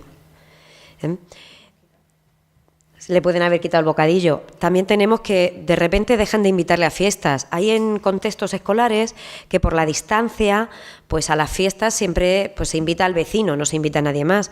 Pero si a mi hijo le invitaban 5 o 6 compañeros y de repente en 6 meses nadie le invita, aquí puede estar pasando algo. El otro padre no quiere decir que sea consciente de la situación, ¿vale? Pero tenemos que analizar que esa situación está cambiando. También tenemos otros detalles, pero que los podemos ver nosotros de manera muy... Como que los padres no le dan a veces mucha importancia al hecho de los cambios de humor. Es que mi hijo ahora tiene otra vez rabietas, ha vuelto a las rabietas. No. O hay determinados cambios de humor que se van a producir porque nuestro hijo, nuestro alumno, que también pasa en el aula, está enfadado, está triste y no sabe cómo expresarnos aquello que le está pasando. Por lo tanto, nosotros le tenemos que decir a los padres que vamos a mirar de otra forma. Y esas medidas, muchas veces no preventivas, pero sí que se ponen de protección, va a ser una coordinación entre el centro y la familia de las entradas y salidas. ¿Qué es lo que pasa si un día vemos que no tiene bocadillo? Vamos a preguntarle. El profesor también le puede preguntar, el maestro. Si se le han perdido los trabajos, le podemos dar otra oportunidad para que traiga el trabajo en otro momento dado, que no sea una sobrecarga. Un niño que habitualmente no lleva dinero porque sale de casa con su desayuno y tal, si empieza a pedirnos dinero, también tendremos que preocuparnos. Y ya no hablamos de repente el niño que le dice que el padre antes podía ver el móvil y ahora dice, no, tú no tocas mi móvil. Algunos padres nos preguntaban, ¿le quito el móvil cuando un niño ha sido víctima de un acoso? No. Tendremos que enseñarle a usar el móvil, pero no le podemos restringir cuando ya lo tenía su medio de comunicación. No sé si entendéis el análisis. El padre, como medida de protección, dice de quitarle el móvil a su hijo para que no lo acosen, pero es que entonces lo estamos castigando 2 veces. Sus compañeros ya lo han castigado o el compañero que haya hecho la acción, pero luego tenemos que nosotros le castigamos y le quitamos su medio de relación. Vamos a utilizarlo como una medida de acercamiento, vamos a ponernos a trabajar con nuestro hijo, que nos deje ver qué hace con el móvil, indicarle que no se relacione o no mande determinados contenidos a través del móvil, pero no lo podemos castigar 2 veces. Bueno, sí. Con esto que estabas comentando del móvil, eso no tiene mucho que ver, pero es que realmente me he preguntado por eso. El tema del sexting, el gossip y todo eso, ¿cómo lo podemos abordar nosotros como profesores? Obviamente en educación secundaria, claro, se supone. No, de educación secundaria y en sexto de primaria, por favor. Vamos a ver, yo he estado varios años como orientadora de un centro de educación infantil y primaria, lo que se llama unidad de orientación. Y pudimos ver que unos casos, como estuve 3 años en el centro, los vi desde cuarto hasta sexto, en cuarto un grupo de WhatsApp por las comuniones, ¿no? Y 2 niños que dejan de hablarle del centro a sus padres. Se eliminan esos grupos de WhatsApp, pero después empezó a darse suplantación de identidad, que es por la dirección por la que tú vas, ¿no? Y intervino una persona adulta cogiendo el móvil, la identidad de un niño. Por eso digo que en sexto ya tienen que empezar a conocer determinados términos porque ya están utilizando el móvil todo el día. ¿Son eficaces las charlas? Sí, pero acompañadas con un uso racional, acompañadas con un trabajo continuo desde las diversas materias. No quiere decir que todos los días saquemos el tema en el aula, pero sí que puedo utilizar una canción para explicarles cómo me tengo que relacionar con los adultos. Puedo utilizar un texto, ¿vale?, para que identifiquen qué relaciones son o no adecuadas. Es decir, no podemos dar una charla puntual y olvidarnos del problema. Claro, puede ser, no va a con adultos también, hay que son los propios... Sí, claro, pero por eso, pero como en muchas de estas situaciones ya se meten diferencias de edades, uno de 13 años y el otro de 17, ¿no? Pues tenemos que hablarles de cuál es esa diferencia, ese poder que la otra persona está ejerciendo sobre ti. Y de todas maneras, cuando un adulto se hace pasar por un menor y tiene constancia en la familia o lo sabe ya el alumno, eso es un delito y hay que denunciar a la policía. O sea que luego también hay que explicarle lo que es y dar información a los padres, porque hay muchas veces ya no el entorno escolar, aparte que es un delito, ¿vale? Yo hablo porque, por ejemplo, yo escuché un caso de una persona muy cercana que un chaval, no sé si estaba en segundo, tercero de la ESO, estaba en el vestuario y su compañero le hicieron una foto de la ducha. Y luego pues, estuvieron amenazándolo porque iban a pasar la foto a todas las compañeras, porque no sé qué. Es un caso claro de acoso. Eso es un claro. Y un delito, quiero decir, claro, porque se han hecho... Muchas veces el protocolo de acoso se hace en el ámbito educativo porque son las personas, o sea, porque se realiza entre personas que tienen vínculo dentro de lo escolar y hay que trabajar con ellos en lo educativo, aunque también puede haber una parte disciplinaria, pero otras veces al mismo tiempo a la familia se le indica que tienen que denunciar, porque hay cosas que son delitos. Y aunque los posibles agresores sean menores de 14 años y legalmente no se puede actuar sobre los alumnos, sí se puede actuar sobre la responsabilidad que tienen los padres. ¿Vale? Yo quería comentar, añadir sobre eso, que la manera actual es o directamente con la policía o hablar con el menor, que en la dirección de la consejería del menor hay información de cómo hacerlo y así, o sea, el formulario y tal. Y luego tener claro que es un delito, y igual que no saber que tengo que pagar un impuesto haciendo que va a reclamar, pues es igual. No saber que reenvían una foto de contenido que se salte la intimidad, a lo mejor yo te la he enviado a ti voluntariamente, pero que tú la distribuyas es un delito de sexting. Entonces, es responsabilidad del adulto, ya sea el maestro, el padre, cualquier adulto que se entere de alguna conducta que es inapropiada en un menor, tiene la obligación de denunciarlo, ya sea llamando a la policía o al menos a la dirección del menor. Y os diría también, aquí en la Concejalía de Juventud hay un área que creo que se llama de salud, que hace, por ejemplo, se encargan de dar charlas de sensibilización en institutos, así, entonces a lo mejor si tenéis duda, no sé si ellos se encargan de a lo mejor de orientar también a profesionales, si no hay un servicio que es de la comunidad, que no es concreto para menores, pero sí, por ejemplo, si hay un profesor, maestro, que tiene dudas cómo gestionar un caso o dónde se tiene que dirigir, que también se le puede orientar, porque es un servicio que solo atiende a mayores de edad, pero como profesionales, mayores de edad, podéis ir. Se llama CABAS, que está en Murcia. Entonces, está en Murcia de la región. Y eso, la importancia de que como adultos somos responsables de denunciar o hacer que se denuncie cualquier cosa que digamos. Atendéis a problemas, o sea, a personas que tienen una situación de violencia, ¿no? De adultos. El CABAS es un servicio de atención a mujeres víctimas de agresiones sexuales. Lo que pasa es que alguno de los objetivos también es sensibilizar, pues se dan charlas en instituto o a gente que es menor, aunque la parte de la atención al menor no la hace el servicio porque eso ya es de menores, es de la parte de mujer. Y como profesional, ya sea hombre, mujer, que persona o un familiar que tenga un caso relacionado, aunque sea un menor, también puede pedir asesoramiento. Normalmente pues, van al menor y bueno, también hay un propio para eso. Perdón, que también había querido... Sí, un poco al hilo de lo que comentaba la profesora, es hacer la puntualización de que en el derecho español, en la legislación española y en todas las democracias avanzadas, los derechos del menor se sobreponen a cualquier otro derecho, sea del nivel que sea. Que ahí viene, por cierto, la sentencia contra el colegio. Una sentencia benévola porque no identifica a los profesores como responsables, que podría haberlo hecho. Entonces lo deja un poco más... Sí, nosotros en relación a la sentencia solamente era el tema de que al menos sí medidas siempre posteriores cuando se detecta una situación. Ahora te digo, los profesores, digamos en el estudio de análisis de un problema de estos, tienen dos guardas, la de profesor y la de ciudadano, porque como ciudadano estás obligado a denunciar desde el minuto 1, ya sea en la inspección del ministerio o en la comisaría de policía, cualquier tipo de situaciones de estas.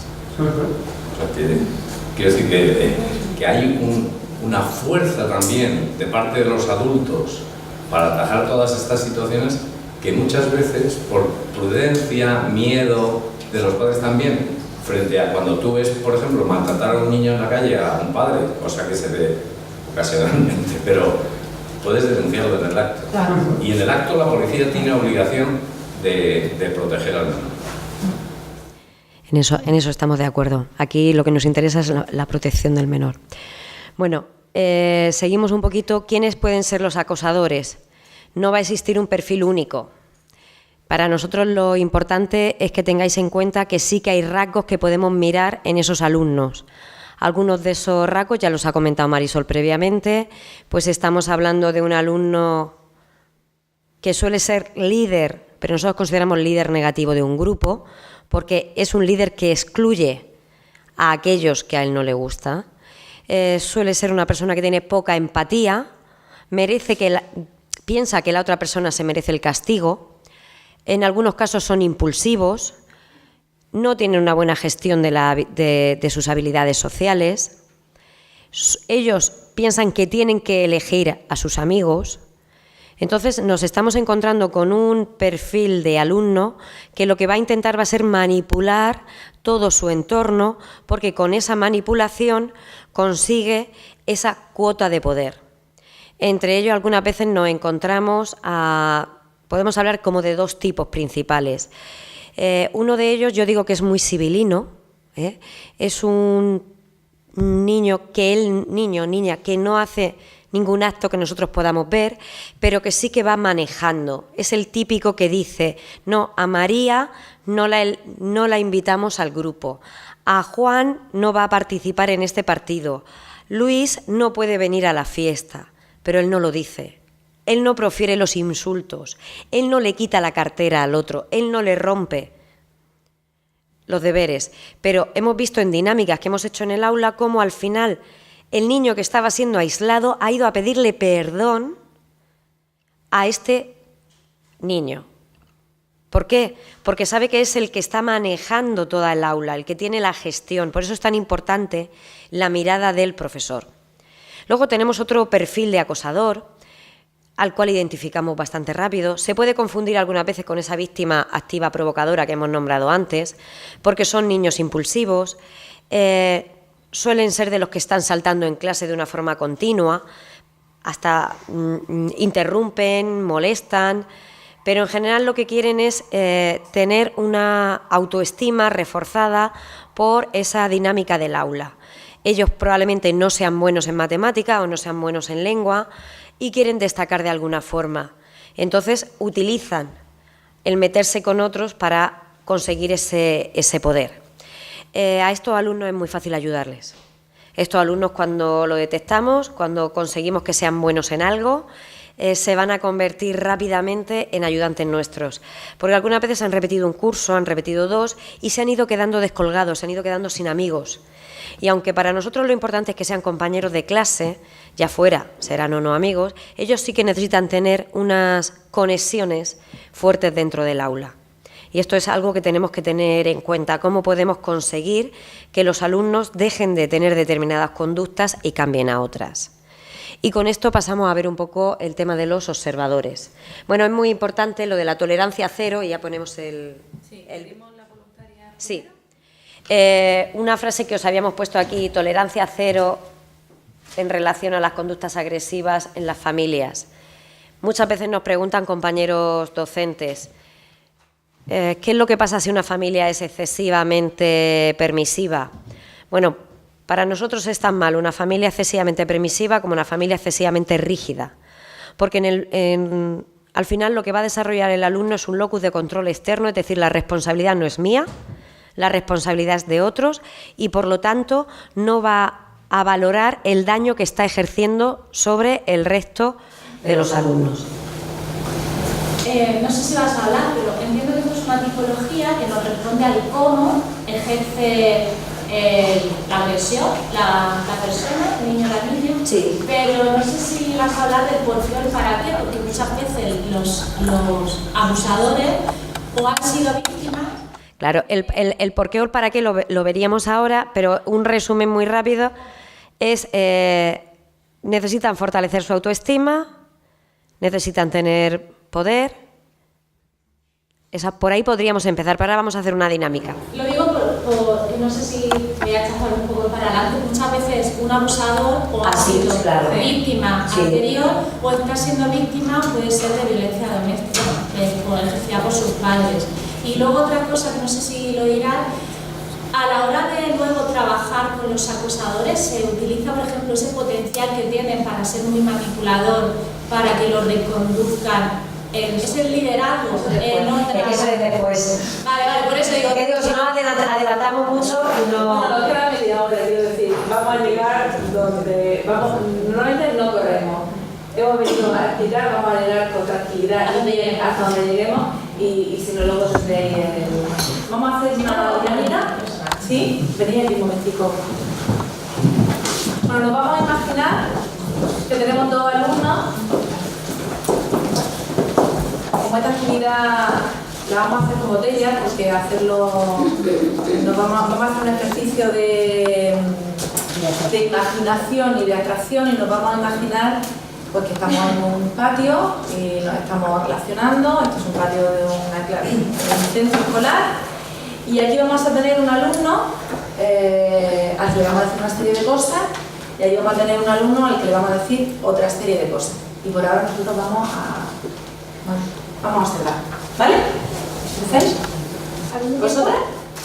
Vosotras primero y luego vosotras. ¿Qué te pasa? ¿Quieres que te ayudemos? Hola, Pepa. Qué guapa estás hoy. ¿Te quieres con nosotras a jugar?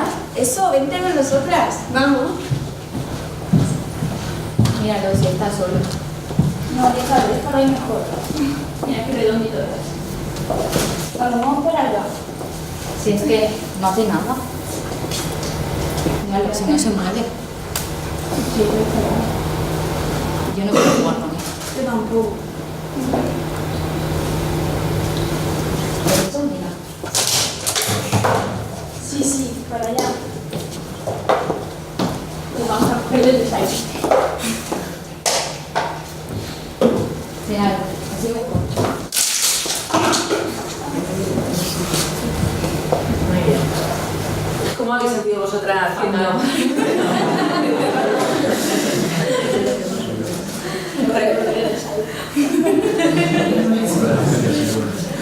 Pero somos adultas que vemos en el patio, ¿no? ¿Qué ha pasado por aquí? ¿El observador qué hace?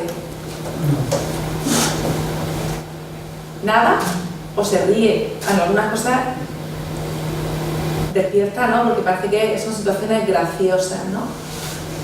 Y además ellas juntitas, ¿no? En grupo. ¿Vosotras cómo habéis sentido? Bien. Bien. ¿Y vosotros escuchando cómo se ría, ¿no? Cómo le decían cosas positivas a nuestra botella alumno? Bien. Pero claro, ¿cómo se quedan los alumnos? ¿Sirven las dos botellas para beber? Sí, yo puedo rellenar esta botella y puedo beber en ella, pero no va a ser igual que beber en esta. ¿Vale? Por mucho que yo estire esta botella, que con paciencia, con tranquilidad, la voy rellenando de agua, voy echándole un poquito de agua templada, va a ir recuperando su forma, pero nunca va a estar como esta. Es algo que tenemos que tener claro, que son las consecuencias posteriores para todos. En este caso estamos mostrando las consecuencias posteriores para una víctima, pero aquel que ha sido acosador, que ha tenido esas conductas, también tiene unas consecuencias negativas. Y hablando de violencia de género, hablando de otros tipos de violencia, está demostrado, y hay bastantes estudios, pero por no cargar la presentación de datos, un tanto por ciento altísimo de alumnos que habían intervenido en situaciones de acoso en cualquiera de los papeles protagonistas son maltratadores adultos. Si queremos ayudar a cambiar esta sociedad, por nosotros en nuestras aulas pasan muchos alumnos, podemos hacer muchas cosas. Y los observadores, el no participar, estamos haciendo personas que cuando vean una injusticia o vean algo en lo que no están de acuerdo, no van a participar, no van a ser ciudadanos activos, y cuando vean algo que no, lo que hemos comentado antes, cuando vemos una injusticia, no están entrenados para denunciar, no están entrenados para pedir ayuda. Entonces, por eso es tan importante trabajar con todas las personas que intervienen, y muy importante con los observadores. A los padres, un ejemplo que le ponemos es qué pasa cuando tu hijo vea mañana un accidente en la carretera, o que tú te has caído en la calle. Como no va con ellos, como yo soy un mero observador más, voy a pasar de lado. No queremos construir esa sociedad. Entonces tenemos que utilizar todas las herramientas que tengamos para ello.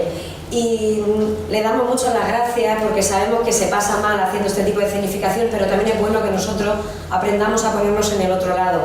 Para decir, yo no quiero estar ahí ni con una risa, porque si me equivoco y me río de algo que no está bien, yo después voy a coger a la botella y le voy a decir, lo siento, Mañana estoy contigo.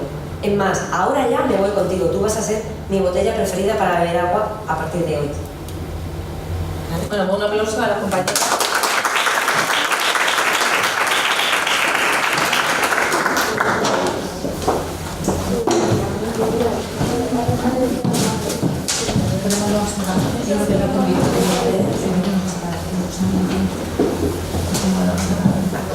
Bueno, esta pequeña dinámica, además de para que no os quedéis durmiendo, era por el tema de que veáis vosotros y podáis comprobar después esta tarde si todavía os queda algo de qué es lo que pasa en una situación de esta. Bueno, para nosotros los observadores son la herramienta fundamental para solucionar cualquier problema de convivencia, en este caso los temas de acoso. ¿Quiénes son los observadores? En una clase el resto de compañeros, aquellos que no están participando activamente, pero que están ahí. Puede ser que no participen por miedo a ser ellos los siguientes, puede ser que no participen porque algunas veces hay alumnos que están tan felices en su propio mundo que no se enteran de lo que ocurre a su alrededor, o puede ser que quieran ser los mejores amigos o de ese líder negativo, de esa persona que está teniendo esas conductas. No podemos castigarles por ello, vamos a ayudarles a que cambien esa conducta y nos ayuden a cambiar la dinámica del aula. En relación al miedo, es fundamental que ellos entiendan que chivar no es lo mismo que informar. Si tu compañero lo está pasando mal por algún motivo, tienes la responsabilidad de decírselo a un adulto, si tú no puedes intervenir en ello. Y que el adulto sea el que colabore. Pero es que esto no es solamente para las situaciones de acoso, es que nosotros, que en nuestro trabajo, lo que hemos comentado de gestos autolíticos en niños, o violencia de género, o abuso de determinadas sustancias, el alumno no tiene por qué tener las estrategias para salir de esa situación él solo, pero el maestro, el tutor, el responsable del departamento de orientación, los jefes de estudios en la mayoría de los centros también son personas muy cercanas. Por eso es importante que nuestros alumnos entiendan que, a pesar de esas normas y esos límites que les tenemos que poner y que están ahí para todos, que somos personas cercanas, que se puede confiar en nosotros, porque no vamos a ir contando a través de los pasillos estas situaciones. Y hemos recogido ahí que dos de los autores, Ubieto y Olveus, nos dicen que ellos son los mayores protagonistas de esta historia, que si conseguimos identificar quiénes son los observadores, si conseguimos que ellos entiendan que esta situación puede cambiar, se van a resolver los conflictos de una forma bastante rápida.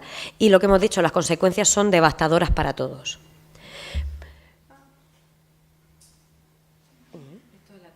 Esto es la tabla, bueno, vale. Bueno, vamos a ver, esa tabla lo que quería era contaros, y lo voy a contar tal cual,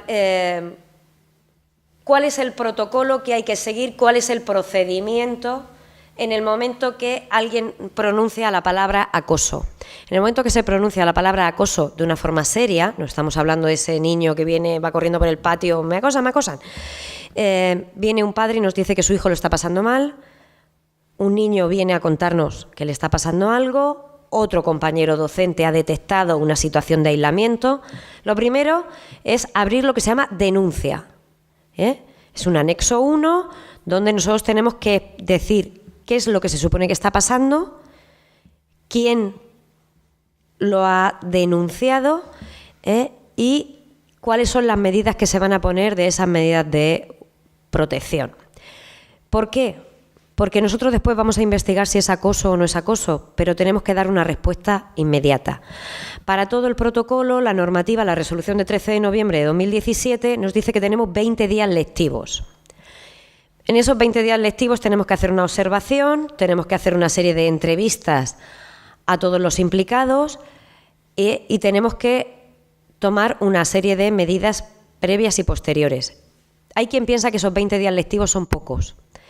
Nosotros lo que planteamos es que lo que no podía pasar era lo que con la normativa anterior no había un plazo, no se consideró necesario en el 2006, también han cambiado muchas cosas, y nosotros nos hemos encontrado protocolos abiertos 8 meses.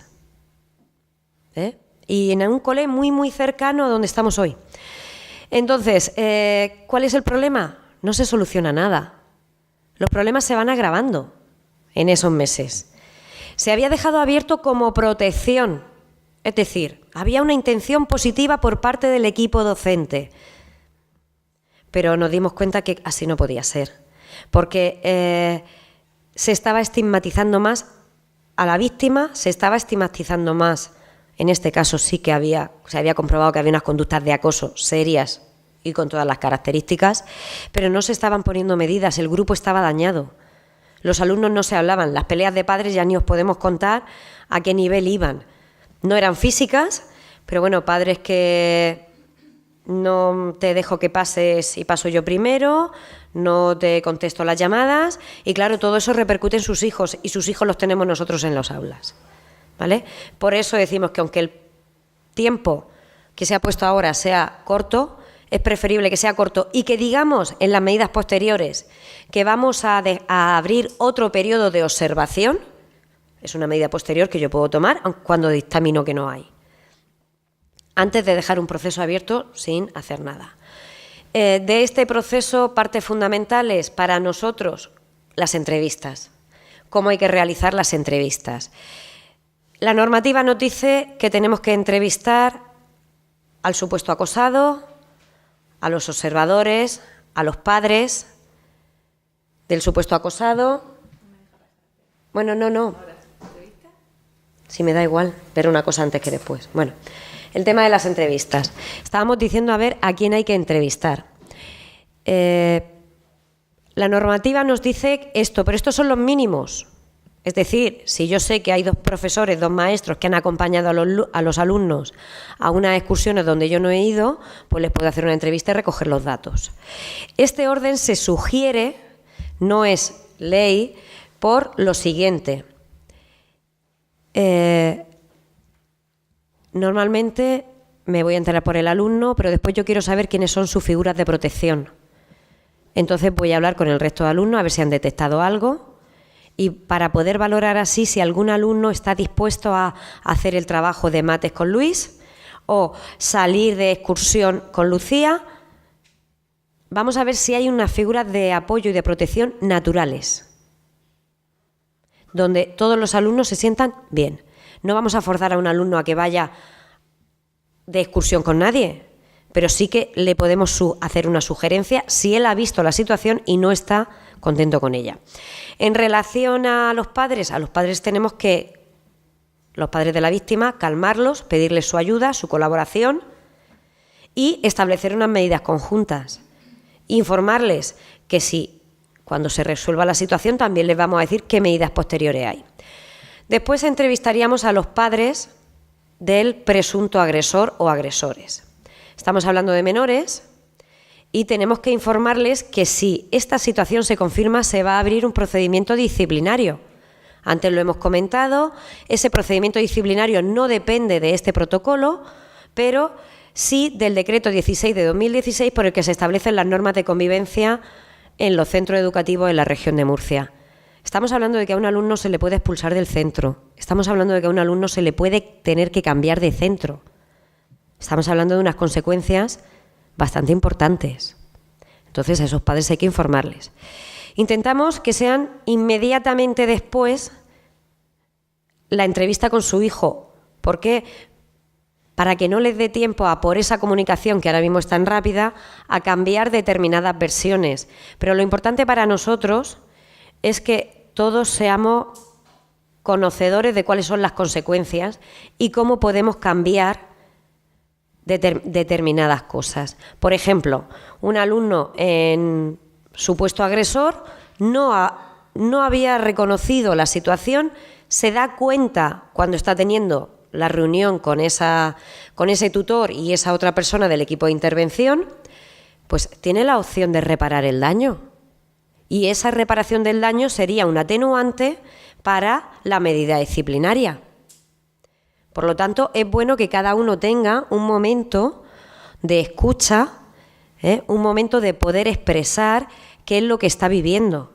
Porque hay alumnos que no dicen, pero si es que entre todos nos insultamos. Claro, pero hay que explicarle, bueno, pero es que tú estás insultando a este niño desde que entra a las 8 de la mañana hasta las 2 de la tarde. No es lo mismo un insulto en el patio puntual que una reiteración. Entonces, por lo tanto, es muy necesario cómo se hagan esas entrevistas. Con la observación, que es la parte que mi compañera ha saltado, es decir, nosotros somos responsables de observar y esa observación es muy importante que sea estructurada por parte de al menos 3 personas del equipo de intervención y que se recoja por escrito. Porque yo lo mismo puedo mirar en los pasillos 2 días en semana, otra persona es la que está en el aula y otra persona ha coincidido en las actividades extraescolares, pero después tendremos que contrastar la información. Y ahora vamos a pasar a ver las medidas. Bueno, medidas hay que tomar con todos. Una vez que se detecta la situación, el protocolo lo que nos dice es cómo vamos a actuar después.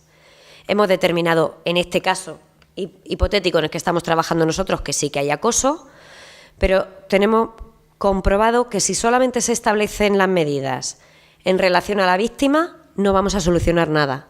Puede ser que la situación de la víctima mejore, es posible, pero también es posible que no, porque solamente trabajaríamos con una de las partes integrantes. Hay que trabajar con la víctima, con el acosador y con el grupo. Aquí recogemos solo las que recogen, que son un mínimo en la normativa. Hay muchísimas más y nosotros orientamos a que tienen que estar más. La normativa recoge muy brevemente.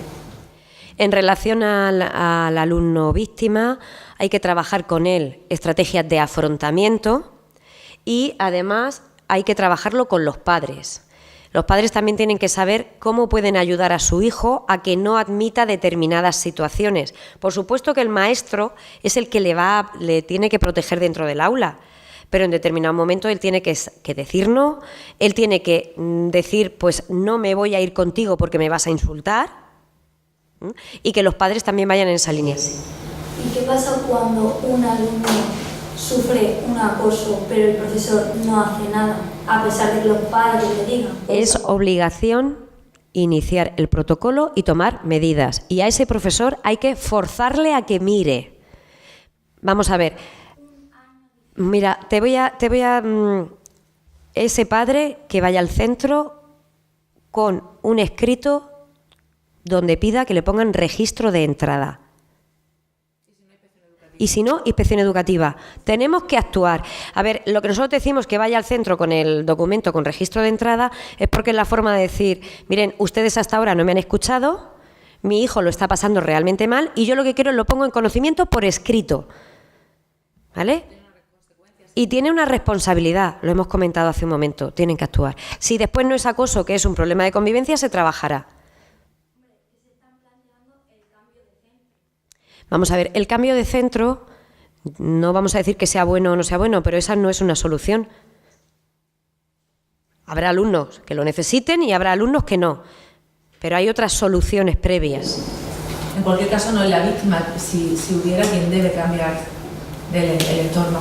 Claro, yo pienso eso, pero ante la preocupación de los padres de que van y no les hacen caso durante un año... Bueno, pero dale esas dos estrategias que te hemos dado ahora mismo.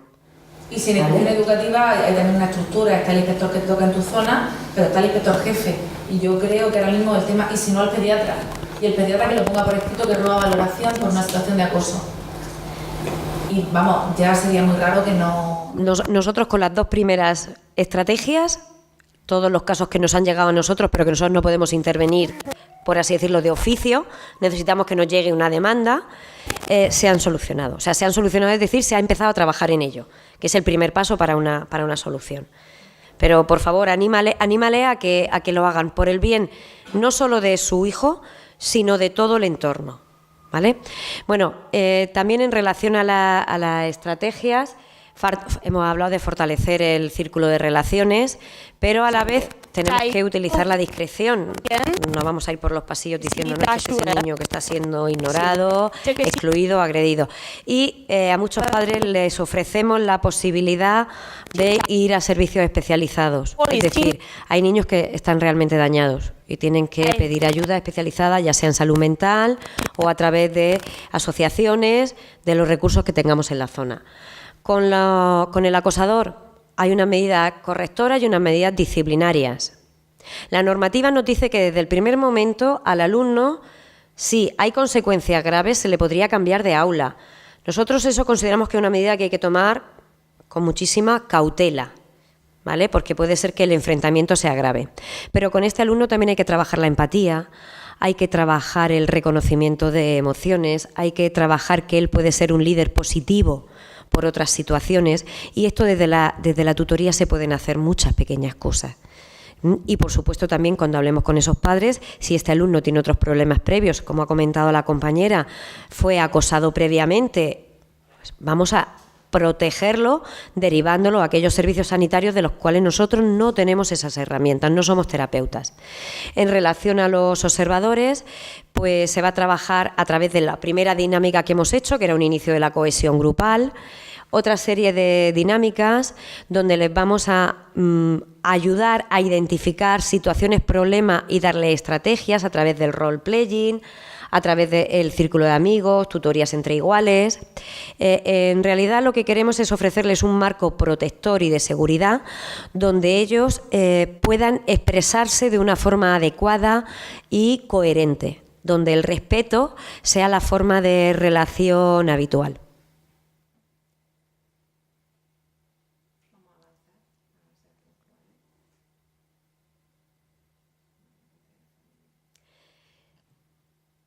Bueno, en relación a los recursos que os proponemos, hay muchísimos recursos para trabajar este tema actualmente.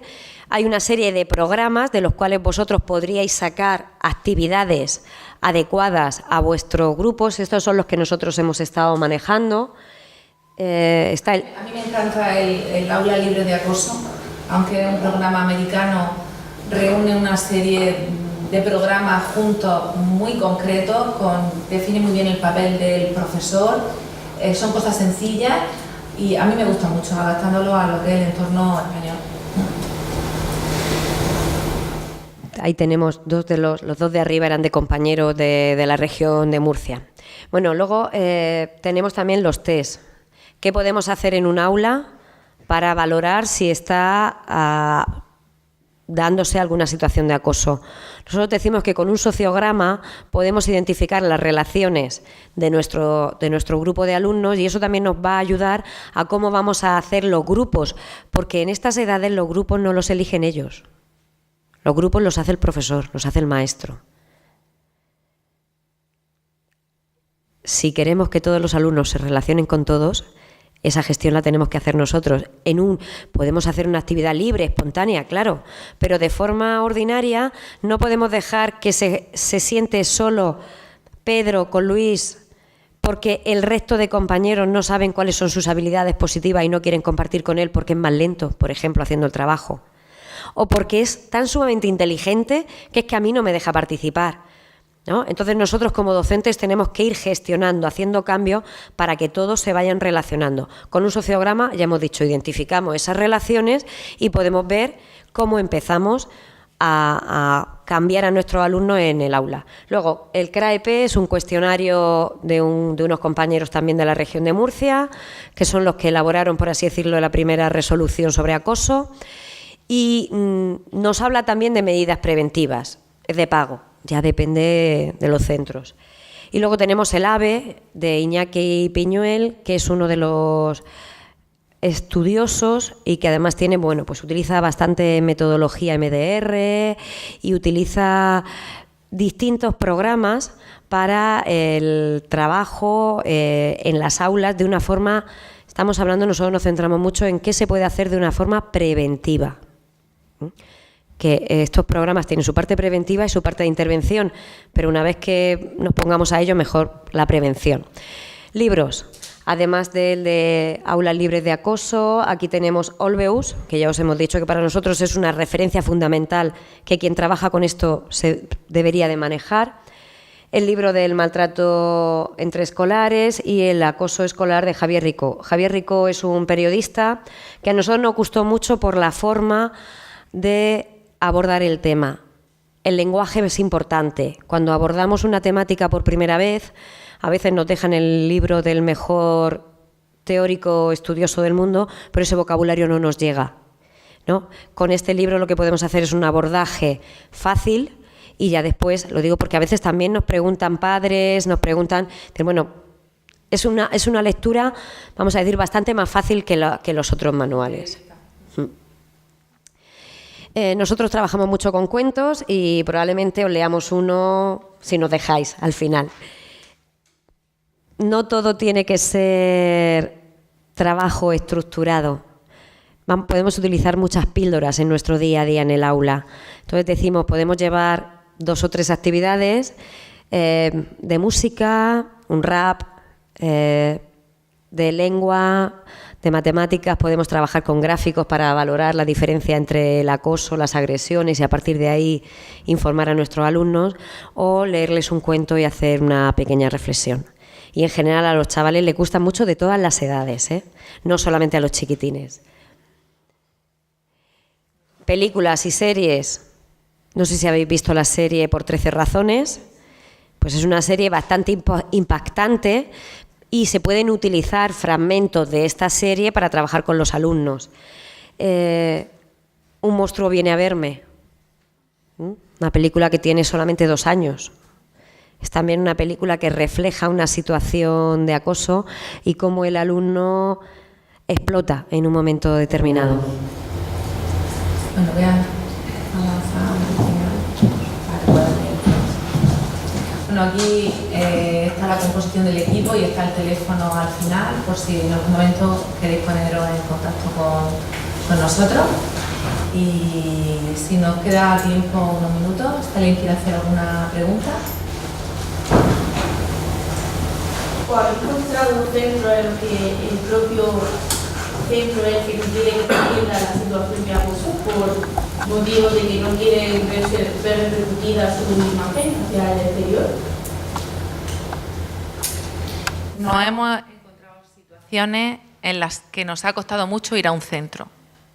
Sí, porque piensan que es un desprestigio que haya una situación de acoso en el centro. Nosotros decimos que al contrario, que sean capaces de detectar que hay una situación de acoso es muy positivo y dice mucho de sus profesionales.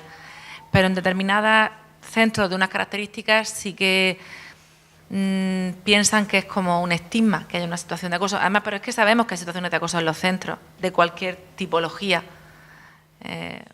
Lo que pasa es que en muchos momentos no nos enteraremos. Pero sí es verdad que ha habido casos de acoso donde nos ha costado llegar.